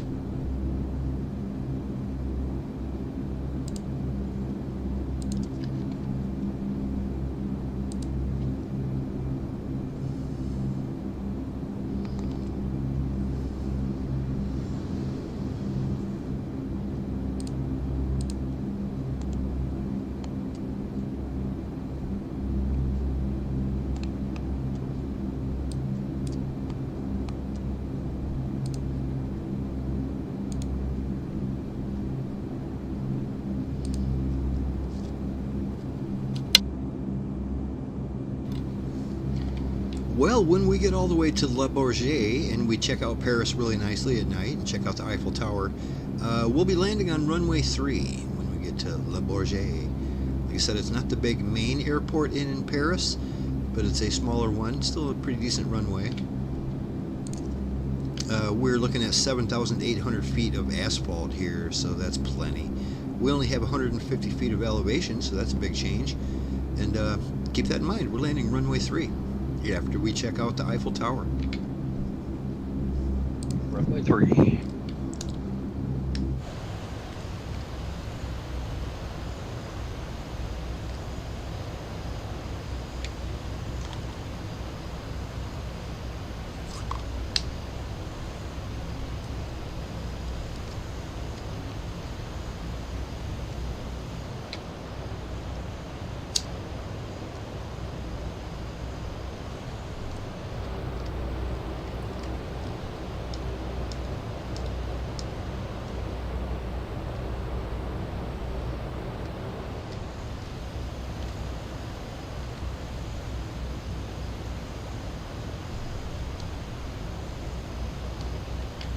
Oh, Cote, I see you popped a new picture in Discord. Do you mind if I show that on stream? No problem. I just was out this afternoon, sitting in the back.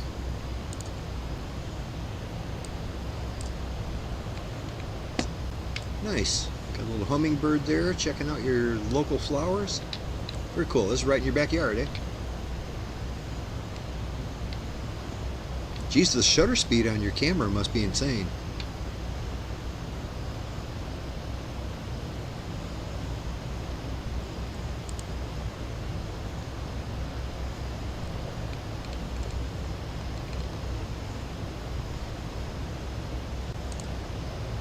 Yeah, that's pretty cool, buddy. I like that. I don't think I've ever seen a hummingbird's feet. Look at that, hummingbird feet.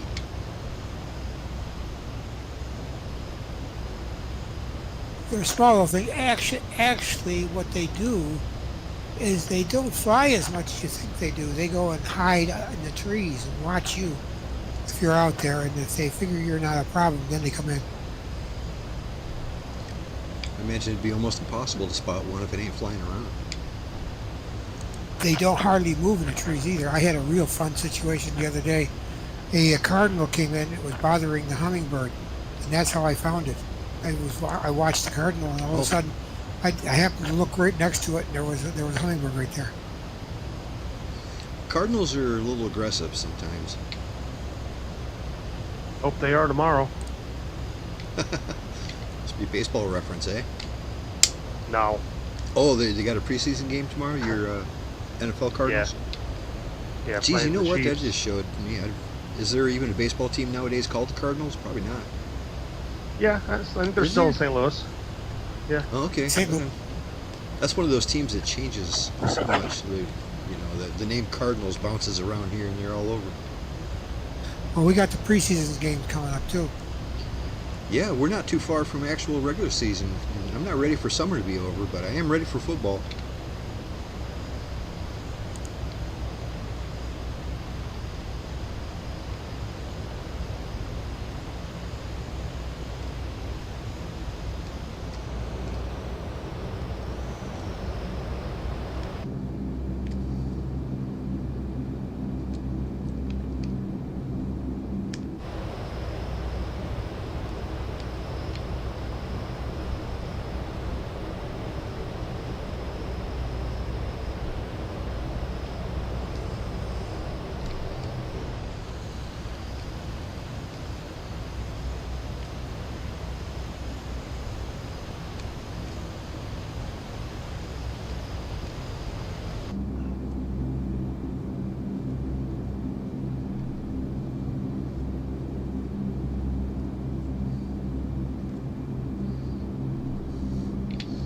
Why don't we bump our speed up to 280 knots, 280 indicated. Not much of a difference, but it'll get us there a little bit quicker. We're running slightly behind. But we don't have much of a schedule, so is it even possible to be behind?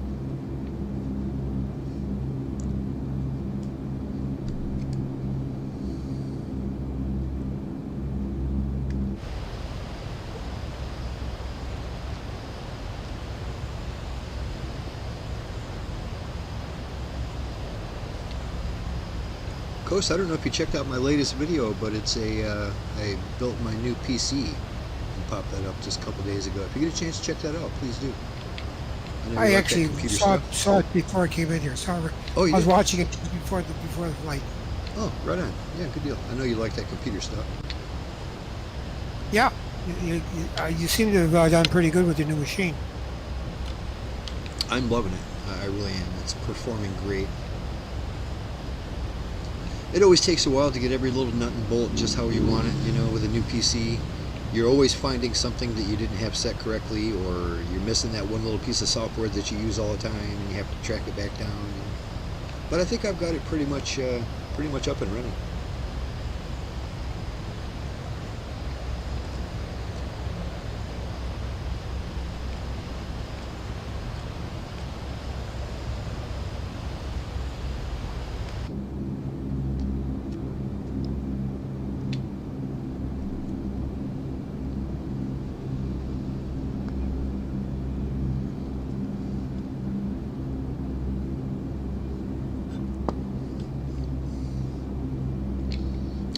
Happiness is realizing that you made yourself a cocktail and you forgot all about it. Yum yum.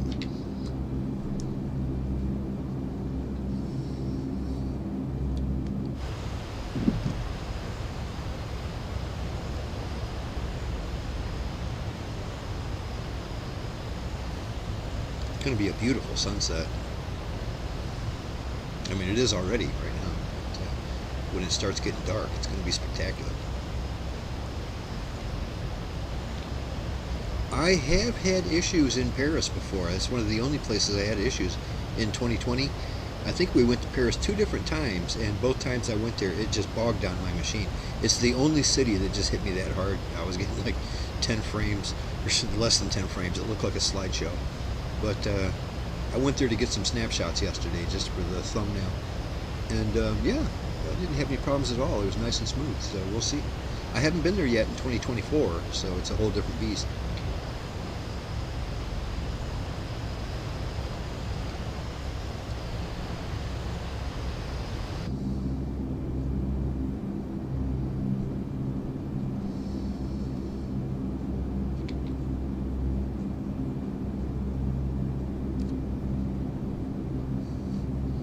Yeah, Paris is one of the places I never actually made it to when we lived in Europe. The family actually made it to the airport. The family actually lived there before I was born. Lived in Paris. I've told you the story of how my brother was born in France.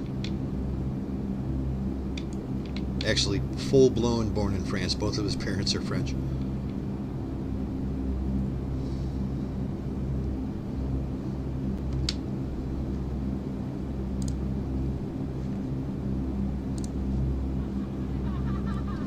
Ooh, what have we here? Some kind of moth checking out the greenery?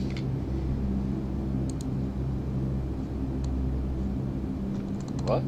This has been a bad season for butterflies. I can only get those old white cabbage moths all over the place. All Haven't right. hardly seen anything this year. Butterflies are in. I love that depth of field that you got going on there. It's beautiful. How the background's all out of focus. Very nice. I love your camera eye. You know what you're doing. So is it tough transitioning from using an analog camera all your life to doing digital, or is it all pretty much the same thing? Pretty much the same thing. You just use it's like a different hammer, different tool. Different tool. But if you're as a photographer, you learn the tool with the ideas, the composition, the elements, subject matter, what you want to shoot. You know, it's all the same Right. thing. I imagine the big differences come after you take the picture. You know what I mean? Now, since it's a digital picture, you got so many more options of what to do with it. Yeah, but this is just a cropped image right now.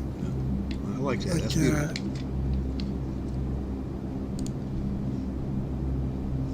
So I've got the double name tags. Only when you get really close, like wing nut, you're 0.13 miles away, and I saw your double name tag. But as soon as you got a little bit further away, then it went back to one name tag. Yeah, maybe it's So when that's what. you get close enough to see the character in the cockpit. That's what it does. Yeah, it must be. I'm Yeah, I'm curious. Am I still what was sitting on? strange?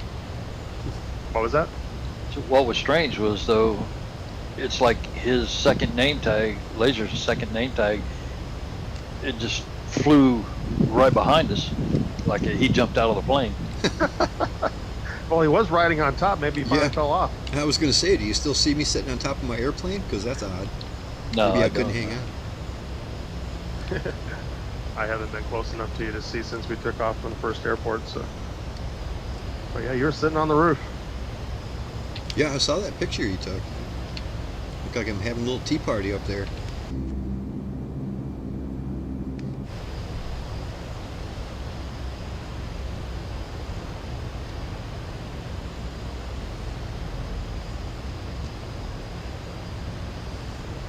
Well, we're in France. It'd be more of like a wine and cheese party.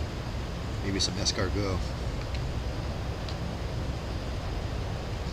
Which, by the way, That never been sounds my good thing. about now. Yuck.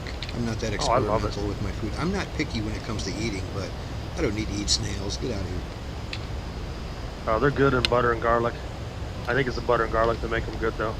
I guess. If you try to eat them plain, I think it'd be like eating snot. They I are can pretty eat big. mussels. but They not are I- pretty I big could in eat- Europe. I could eat just butter and garlic and leave the rest alone. Yeah, exactly. right. Exactly, Coast. I remember when I was a kid, like I said, snails are pretty popular all over Europe, not just in France. But when I was a kid, you could go to any grocery store and they would give you a set of these little rings, little plastic rings, and they would tell you, okay, if you could find a snail that doesn't fit through the green ring, we'll buy it. You know what I'm saying? And the red ring is worth more because it's bigger, so if you know, whatever size snail you got, it depended on what ring you could fit it through for how much money they would give you. So yeah, me and my brother would go out looking for snails and just go to the local grocery store and sell them snails, and they would buy them as long as they were big enough and didn't fit through the ring.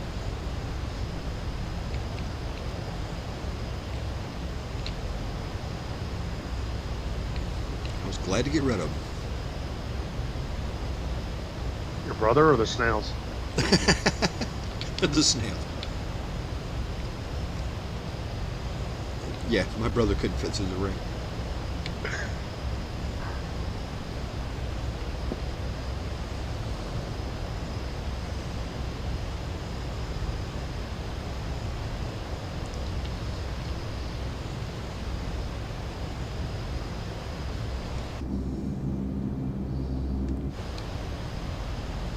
$110 miles to Paris.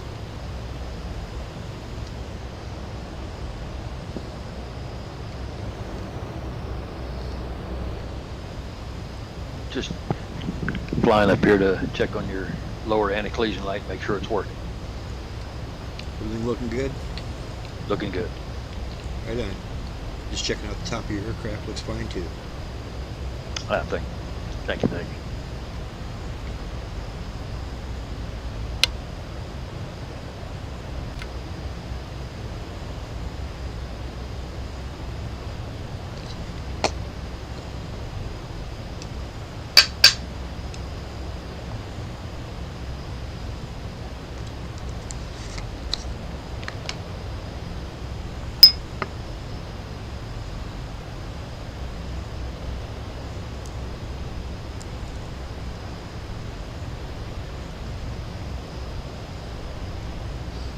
Well, I don't know exactly what we're going to do next week. We can fly to pretty much anywhere from around here. I'm not sure which direction we're going to go. I always do like checking out Germany. That's my old stomping ground, so we go there quite often. And with these birds, we can like fly right through a couple countries real quickly. Like I said, not sure which We way could we're going to always- go, but we're going to go. Sorry, Coast? We could fly down to Bordeaux and see a sailboat. We could do that.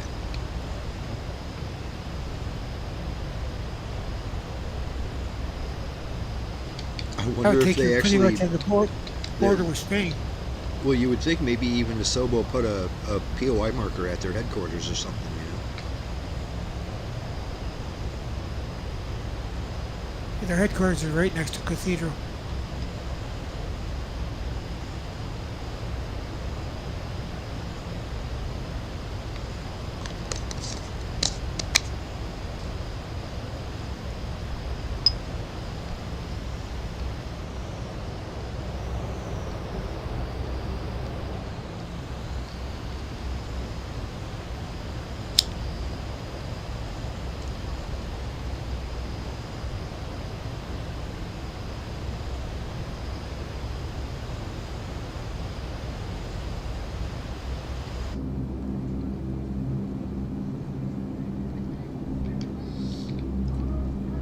Reminder, Paris doesn't have a whole lot of elevation, so we're going to have to drop down considerably.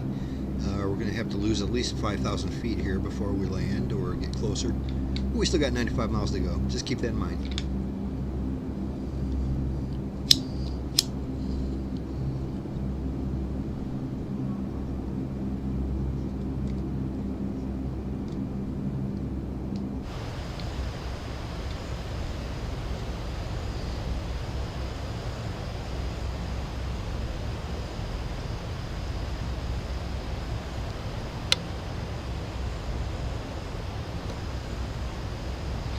Yeah, I'm thinking of trying to cook a what's that stuff called? It's really good stuff. One of my favorites. A brisket. Yeah, I'm gonna cook a brisket while I'm on the road. Find some place that sells meat real nice like, and get a big old brisket, cook it on the fire. That's one of those things. The most important part of that whole situation is you got to have plenty of firewood, because you're gonna have to leave it cooking for like 10 hours. So I'm gonna get up early in the morning, start a fire, make a whole bunch of coals, and then cook the damn thing kind of off to the side of the fire pit so I can keep making more coals. I mean, all day long I'm going to have to keep adding more wood, and when it turns into nice coals, shovel it over underneath the meat. Sounds good. I love a good brisket, I tell you what. I mean, and for how amazing of a meat it is, it's pretty simple. I just use lots of salt and pepper, mostly pepper. I mean, just literally make it black on the outside with pepper, and then add some salt. And yeah, that's all you need to do. Wrap it up. I'm going to caramelize the outside a little bit on the grill. Grill it up, and might even crunch it up a little bit on the outside. And then wrap it up and let it sit there for 10 hours, man. Let it go. Go find something to do. Go take a kayak trip or something and come back.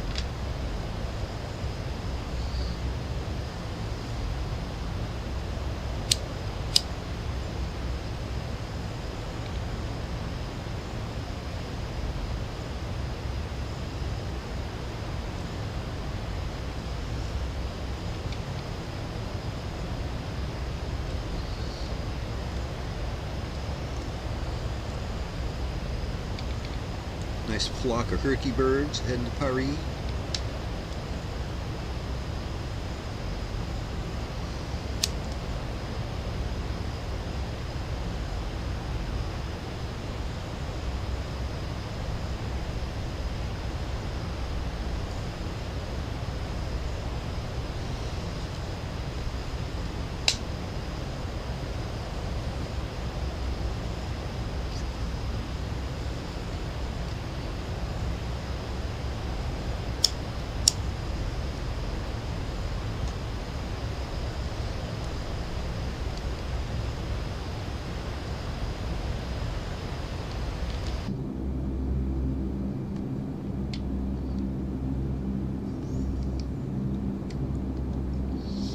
Yeah, I've already got all my interior lights have switched over to the nighttime textures. That's nice.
Well, I tell you, this is the life for me right here. This is fun. This is what, to me, this is relaxing. I love a good video game. I've been a gamer my entire life, but just give me a Friday night with my friends, just kind of flying around, shooting the shit, and this is so casual and relaxing. I love it.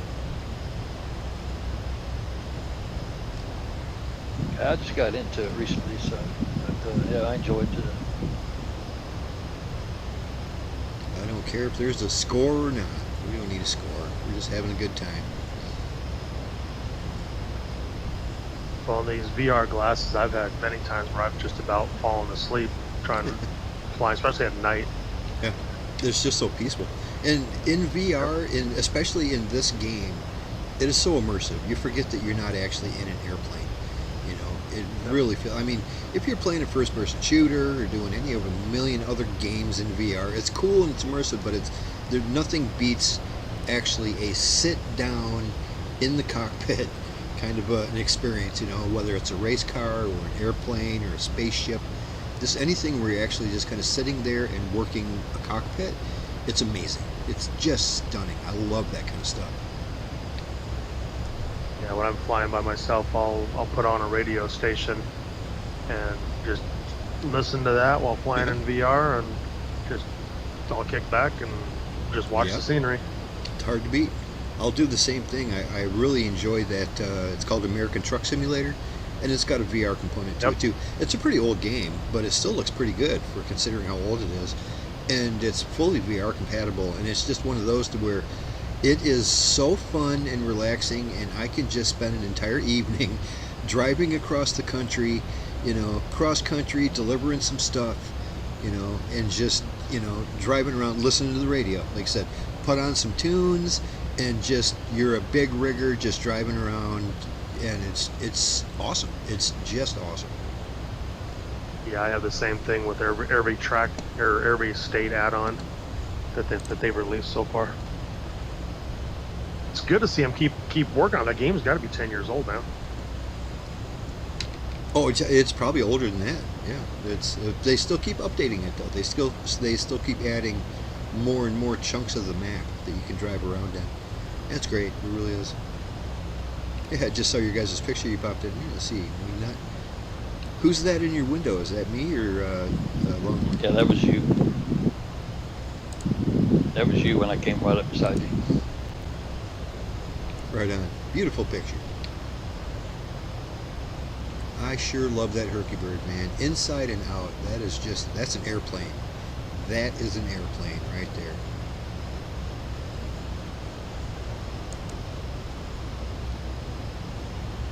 I just popped an old picture from 20 years ago in. Oh wow, this is an actual Hercules. Where's that at? Is that your local airport?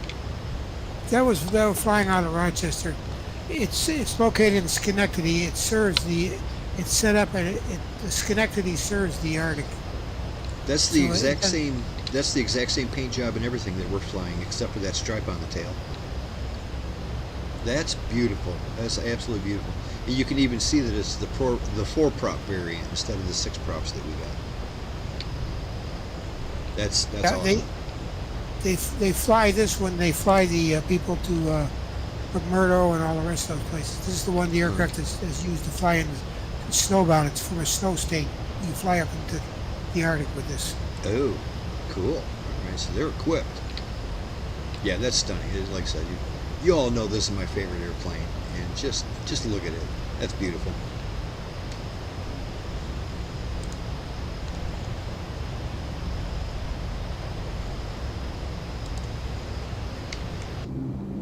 Alrighty, we're only about 50 miles out. I'm going to slowly start bringing her down. Like I said, we've got about 5,000 feet to lose.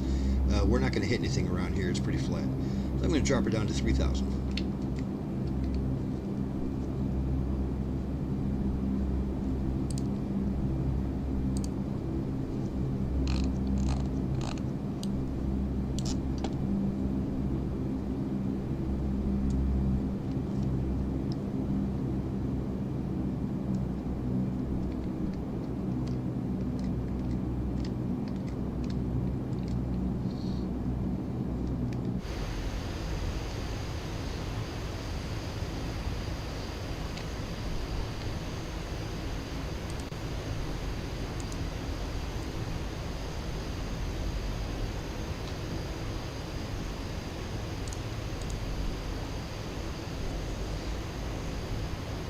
Got too much crap on my second monitor. Everything is always getting buried underneath everything else. But I guess that's how second monitors are, aren't they? Yeah.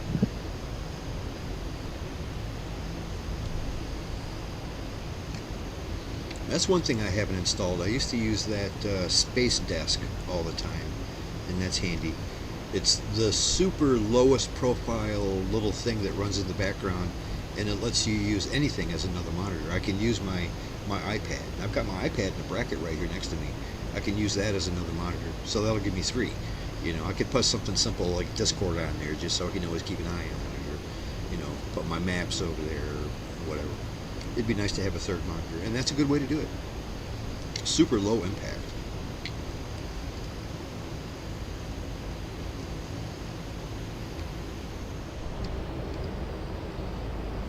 As a matter of fact, that's what I used to use. I would have two iPads sitting right here in my cockpit, because I've got my home cockpit with all my panels and stuff, and the radio stack and the autopilot stack and all that. I used to have two iPads connected to it, and then I would put the GPS on one and I would put my avionics on the other, and it worked really good.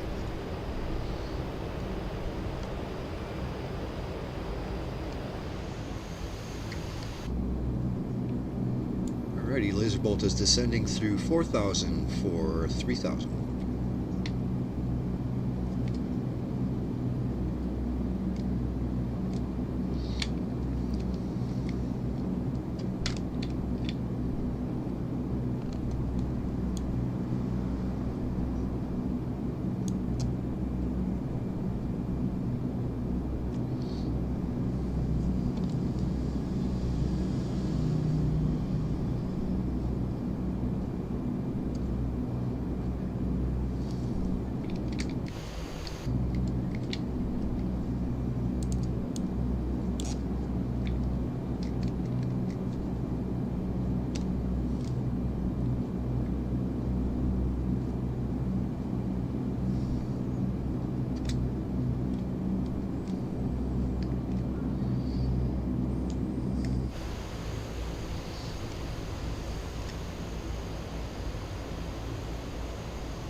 Close one.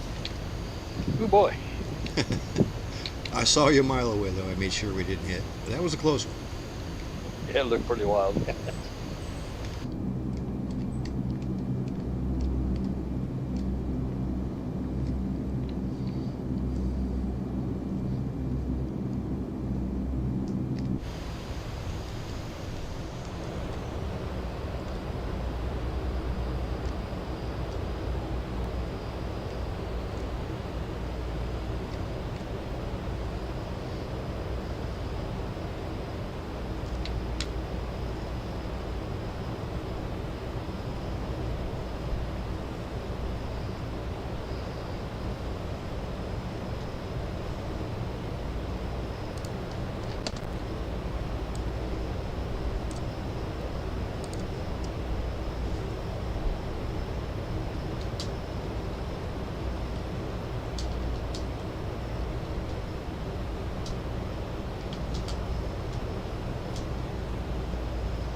I just Googled that thing I said earlier about the air inside of the Eiffel Tower weighs more than the Eiffel Tower. Here's what it says. Yes, that's a surprising but accurate statement. The air within a cylinder the size of the Eiffel Tower actually weighs more than the tower itself. That's bonkers to think about. Yeah, really.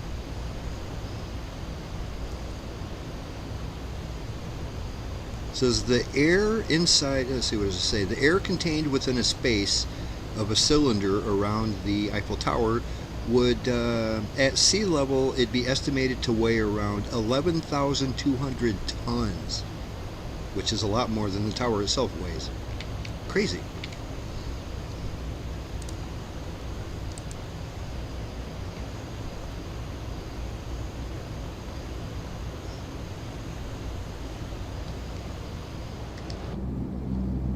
Alrighty, only 18 miles out. It's not going to be exactly nighttime for me, but it's going to be pretty late in the evening.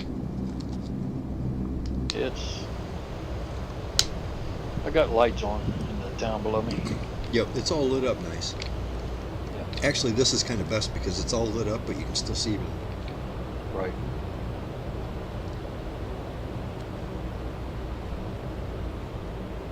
Like I said, right now we're making a beeline for the Eiffel Tower, but keep your eyes out for all the pretty cool stuff.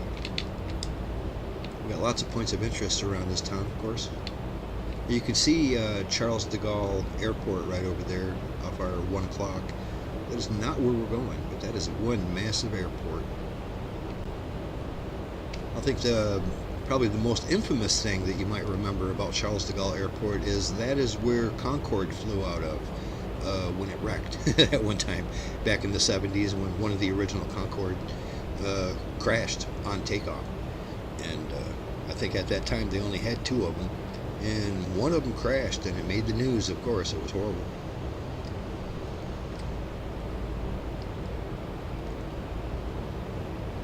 And by the way, I've been corrected by French people and non-French people that yes, it is indeed called Concorde, not the Concorde. It's just Concorde. Yep. Didn't know there was even a controversy over it. Yeah, I didn't know either, but I was corrected on that years ago. Take a guess at who corrected me, Coast. Any wild Storm. guesses? Storm? Yes. Yeah. But that's the thing. If Storm corrects you on something, you could be damn well sure that he's right about that.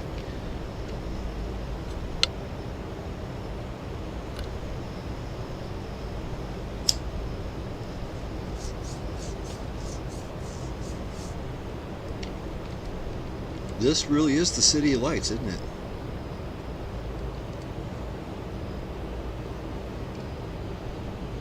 Looks pretty good. Uh-huh. Smooth as silk. Look at that, just the clover leaf down there with all the cars with their lights on. That's pretty. We don't fly at this time of day very often, at least not on Fridays. This is kind of nice.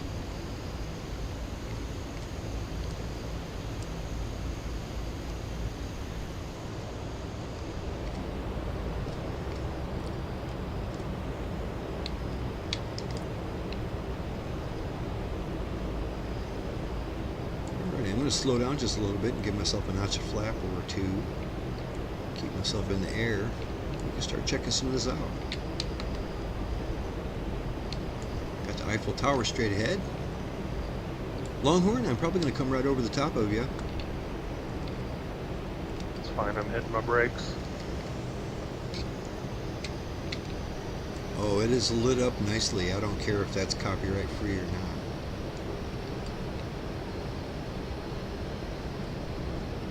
I'm going to do my best to do a left-hand circuit around the Eiffel Tower. I don't know how tight of a curve I can get. So in the meantime, we can probably check out most of the city as I'm making this turn. Remember, we're going to be coming into runway 3 at Le Bourget, Lima Foxtrot, Pablo Beef.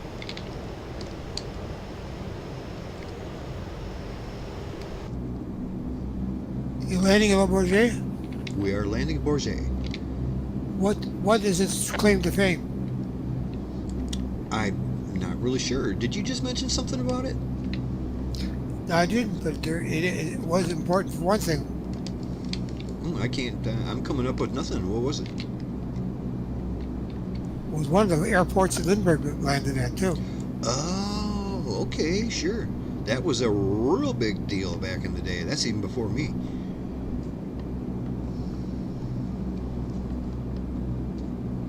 Well, look at that Yeah, Eiffel and- Tower. Pretty.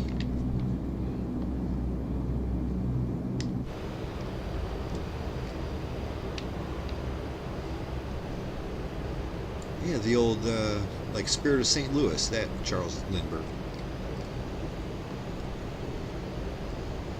The Cardinals.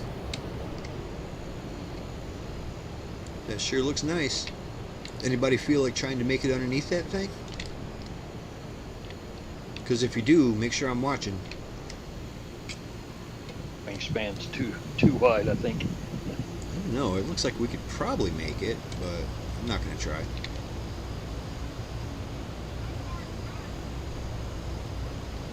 Yeah, that's pretty.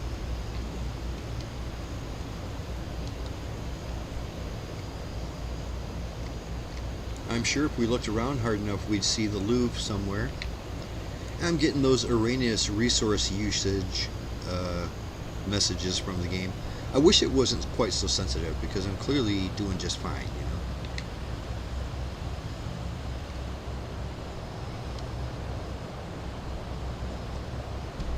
There's something that's quite lit up over there in the distance. I don't know, maybe if that's the Louvre.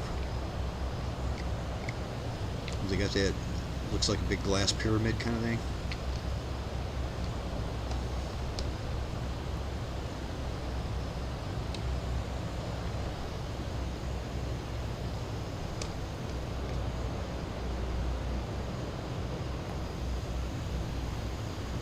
Oh, look at downtown Paris. That's pretty. Keeping this sharp looking. You know what? Probably the Louvre might be right in the middle of town, huh?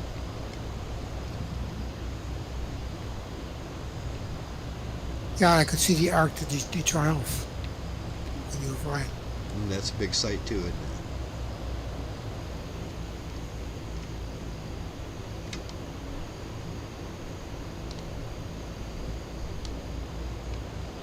Alright, I'm going to make this one more turn and then try to get my bearings, figure out where that airport is. We're actually real close to it.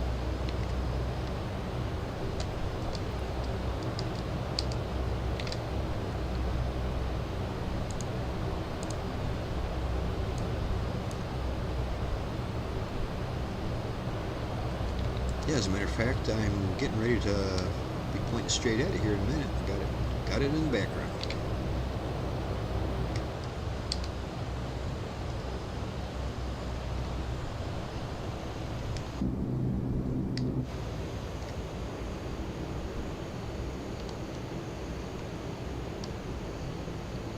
That does light up nicely, though. I like the way that looks. Looks like a carnival, as it should.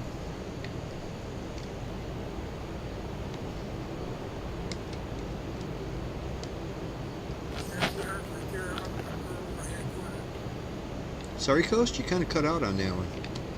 That's the Arc de Triomphe. Sorry, I think your mic's giving you trouble, buddy. It sounded a little crackly. The Arc de Triomphe. There you go. You got it? Is that better? Yep, sound better. See the Arc Triumph right to the lower corner there? On the right-hand side? The Yeah, right-hand side of the alignment. city, or is it the right-hand side of Right the... side of your picture. Right side of your picture. Well, I keep moving the camera. Is it There by it the is, you can Eiffel see Tower? No, it's relatively close. Oh, okay, there it is. There it is. I just had to look at the name tag. I just flew over it, actually. Very cool. Beautiful city. Look at this downtown. Holy moly.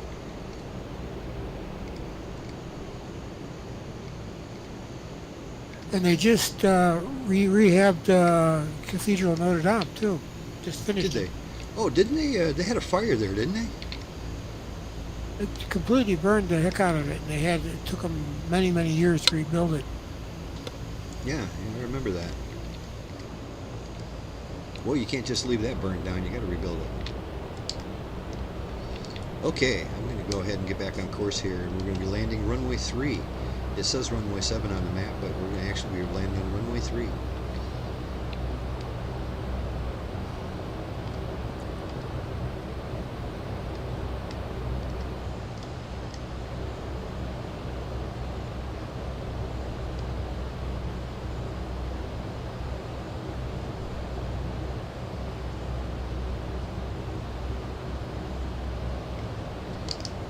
Yeah, this was a very enjoyable flight. Had a good time.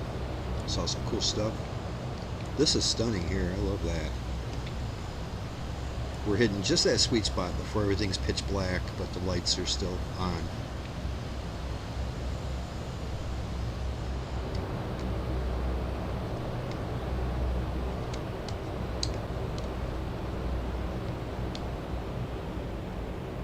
Alrighty, Lazerbolt is inbound, runway 3. I think we've got about 3 miles to go.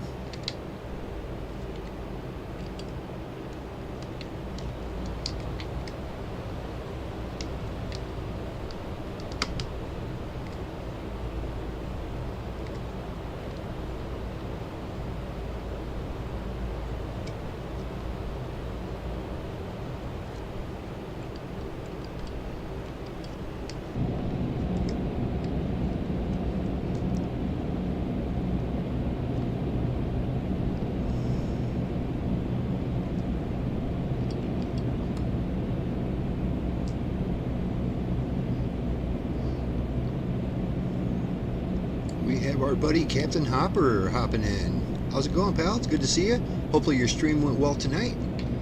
And happy Friday. You're just catching us while we got here to Paris. It's quite the sight. Yeah, coming on runway 3. It's good to see you, man.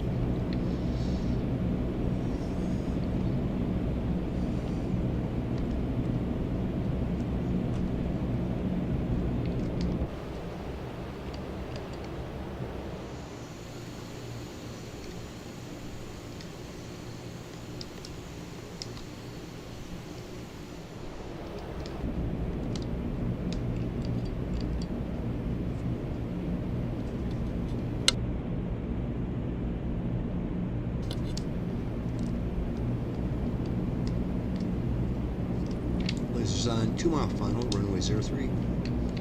Le Bourget.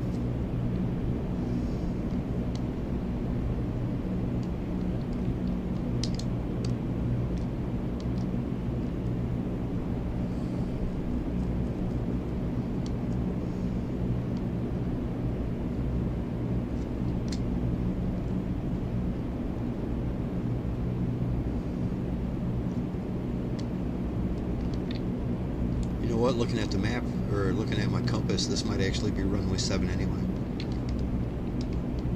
I don't see runway 3, I don't think it's lit up. Yeah, I think you're right. I think it's Yeah, this is 7. right, probably. Yeah, I don't think runway 3 even has lights, whatever the hell that is. It's a little bit more to the left.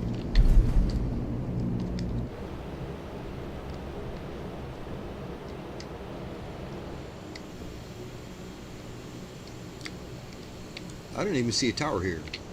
Oh yeah, there's a tower. I'm going to make my way over in that direction.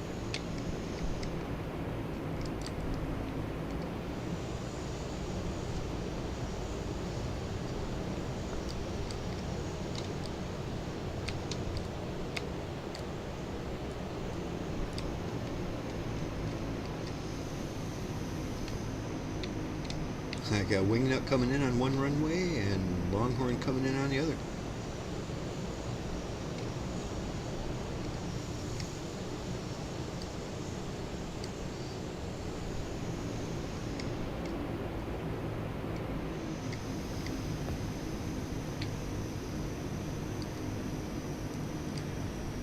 Yeah, it looked like a pretty smooth landing there, Bob. Love it. Felt pretty good. Yeah, this runway's lit up. Is it? You're on runway 3, aren't you? It's the opposite of 21. Yeah. Right on. Yeah. I just didn't go far enough around the clock to see that.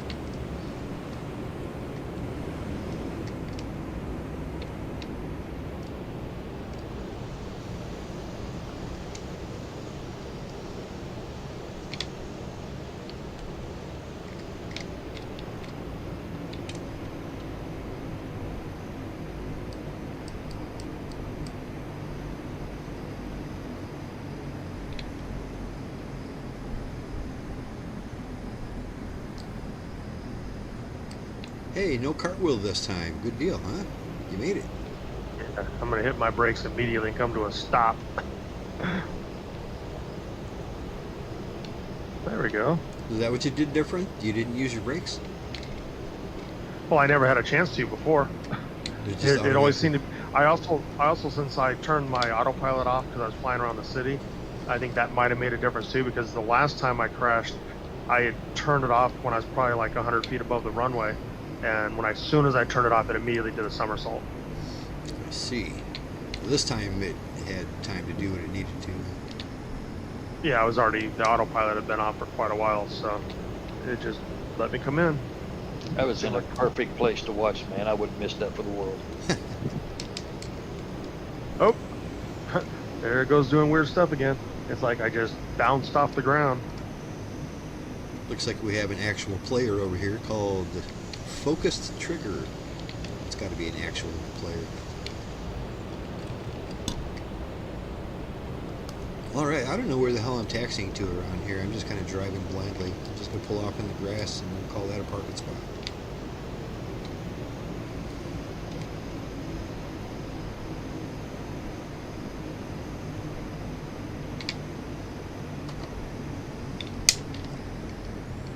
It says taxi slowly on the taxiway. Nice. They're not just a kid. Never seen that before.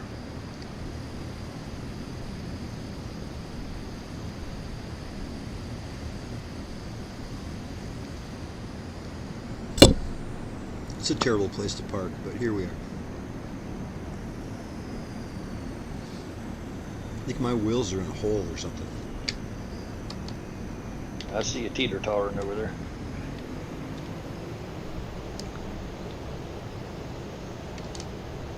Try to get out of that. A little more straight here.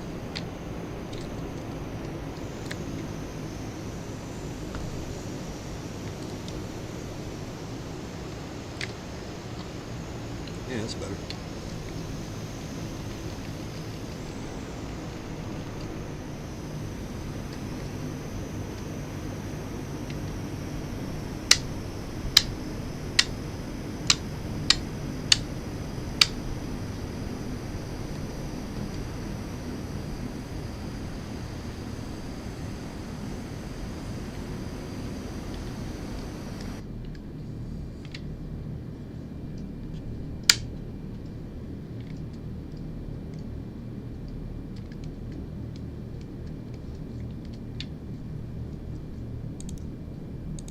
I guess tomorrow I'll tinker with the 3030 and see how it flies now, what they've made changes to.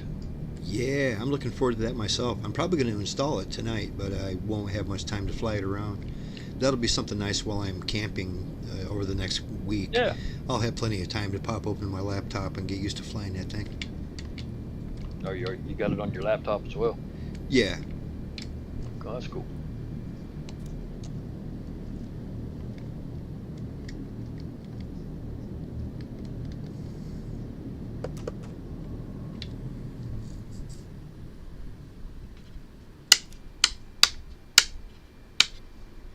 Yeah, you can tell where the preferred airport is. They're slammed with traffic. Oh yeah, over there at Charles de Gaulle? Yeah. Yeah, that's the big one for sure.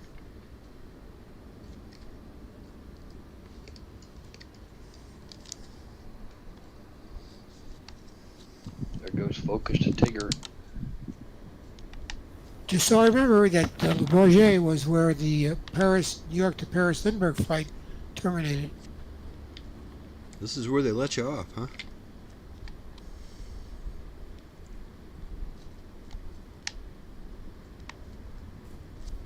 Oh, my airplane's doing a dance.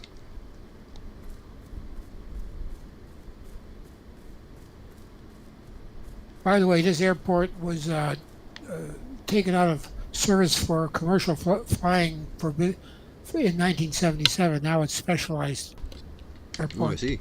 Well, that explains why there's not much traffic here compared to the other one.